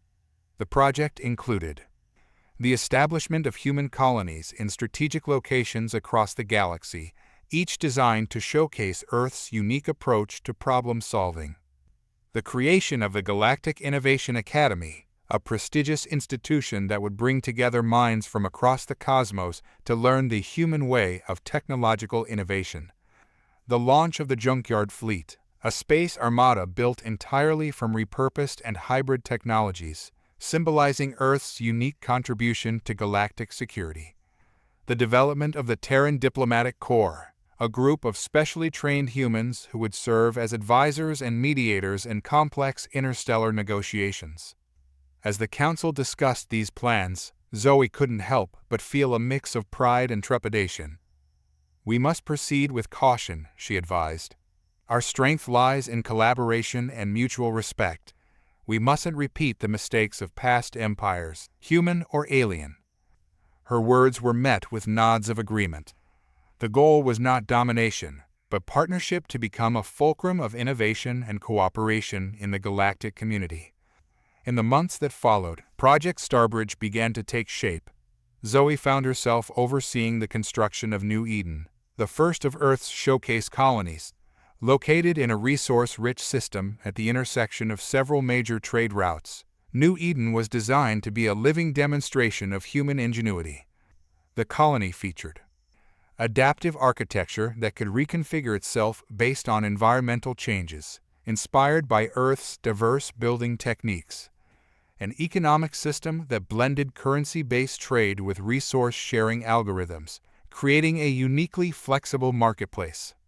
A planetary defense system that combined repurposed Earth satellites with advanced alien shielding technology, showcasing the power of hybrid innovation. As New Eden neared completion, delegations from across the galaxy arrived to witness its inauguration. Among them was High Archon Zyra, who had become one of humanity's strongest allies. "Remarkable," Zyra mused as he toured the colony with Zoe. "You've created a microcosm of the galaxy itself, yet it is undeniably human." Zoe nodded, understanding the profound truth in Zyra's observation. New Eden, like humanity's rising influence in the galaxy, was not about imposing Earth's will on the cosmos. It was about creating spaces where the best of all worlds could come together, driven by the human spirit of adaptation and innovation. As the inauguration ceremony began, with representatives from hundreds of worlds in attendance, Zoe took a moment to reflect. Humanity had come so far from its first tentative steps into the galactic community. They had faced war, overcome prejudice, and reshaped the very fabric of interstellar society. Now, as the ceremonial ribbon was cut using a pair of scissors that humorously combined Stone Age flint with quantum-entangled blades, Zoe realized that this was more than just humanity's ascension to galactic power. It was the beginning of a new age for the entire cosmos, an age where the combined creativity and wisdom of countless species, inspired by Earth's junkyard revolution, would tackle the universe's greatest challenges together. As cheers erupted from the assembled crowd, a mix of voices, clicks, whistles, and telepathic jubilation, Zoe felt a surge of optimism for the future. Humanity's unique perspective had not just earned them a seat at the galactic table, it had reshaped the table itself, creating a more inclusive, innovative, and adaptable cosmic community. The junkyard revolution had propelled humanity to the stars, and now, hand in hand with their alien allies, they were ready to face whatever wonders and challenges the vast universe had in store. As the celebrations on New Eden began to wind down, Zoe found a quiet moment to herself on an observation deck overlooking the bustling colony. The vista before her was a testament to how far they had come, a harmonious blend of human ingenuity and alien wisdom, all built on the foundation of what was once considered junk. As she gazed out at the stars, Zoe reflected on the incredible journey that had led them to this point. What had started as a simple idea finding value in the discarded and outdated had snowballed into a force that reshaped the very fabric of galactic civilization. Humanity's junk technology had done more than just solve problems or bridge technological gaps.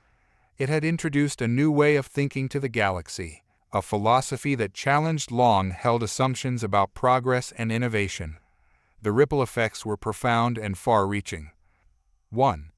A new paradigm of progress. The linear, often ruthless march of technological advancement had been replaced by a more holistic, inclusive approach. Worlds that had once discarded their history in pursuit of the cutting edge now found strength in their technological heritage. 2. Democratization of innovation. The idea that anyone, regardless of their level of technological sophistication, could contribute to solving galactic problems had led to an explosion of creativity across the cosmos. 3. Environmental renaissance. The principles of recycling and upcycling, when applied on a galactic scale, had sparked a wave of environmental restoration that was transforming once dying worlds into thriving ecosystems. 4. Cultural cross-pollination. The exchange of ideas and technologies had led to a rich tapestry of hybrid cultures, fostering greater understanding and cooperation between diverse species. 5. Redefinition of value. What was once considered worthless was now seen as full of potential. This shift in perspective had profound economic and social implications across the galaxy. 6. Adaptive resilience. By embracing diversity in technology and approach, galactic civilization as a whole had become more resilient, better able to face unforeseen challenges. As Zoe pondered these changes, she was joined by Umbak, the silicon-based philosopher, whose crystalline form shimmered in the starlight. "Quite a view, isn't it?" Umbak observed. "Both the physical landscape and the metaphorical one." Zoe nodded in agreement. "I never imagined, when we first started tinkering with old Earth tech, that it would lead to all this." Umbak's form pulsed thoughtfully. "Perhaps that is the greatest lesson your species has taught the galaxy, the power of unintended consequences, when guided by creativity and hope." As they stood in companionable silence, Zoe's mind turned to the future. The galaxy had been transformed, but new challenges always loomed on the horizon. The threat of Vorn-Tek, though diminished, still lingered in the shadows. The rapid changes brought about by the junkyard revolution had created new social and ethical dilemmas that would need to be addressed. Yet Zoe felt a profound sense of optimism. The galaxy they had built together, humans, aliens, and hybrids alike, was better equipped than ever to face whatever the future might hold. The spirit of the junkyard revolution, the ability to find opportunity in adversity, and to create something new from the remnants of the old, had become ingrained in the very essence of galactic civilization. "What do you think comes next?" Zoe asked Umbak, her gaze fixed on the distant stars. The philosopher was quiet for a moment before responding. "The beauty of the path you've set us on, Zoe Nakamura, is that the future is more open than ever before. We have learned to see potential where others see only debris. Who knows what wonders we might construct from the junk of the universe itself?" As if in response to Umbak's words, a shooting star streaked across the sky, perhaps a piece of space debris, or maybe the engine flare of a ship built from salvaged parts, carrying explorers to uncharted regions of the cosmos. Zoe smiled, feeling a renewed sense of purpose. The junkyard revolution had changed the course of galactic history, transforming humanity from a newcomer on the cosmic stage to a driving force of innovation and cooperation. But it wasn't just about humanity anymore. It was about the collective future they were all building together, one repurposed piece at a time. As she turned to rejoin the celebrations, Zoe knew that the greatest adventures and the greatest innovations still lay ahead. The galaxy had been remade, and the possibilities were as endless as the stars themselves. The age of junk had become the age of infinite potential, and the universe would never be the same again.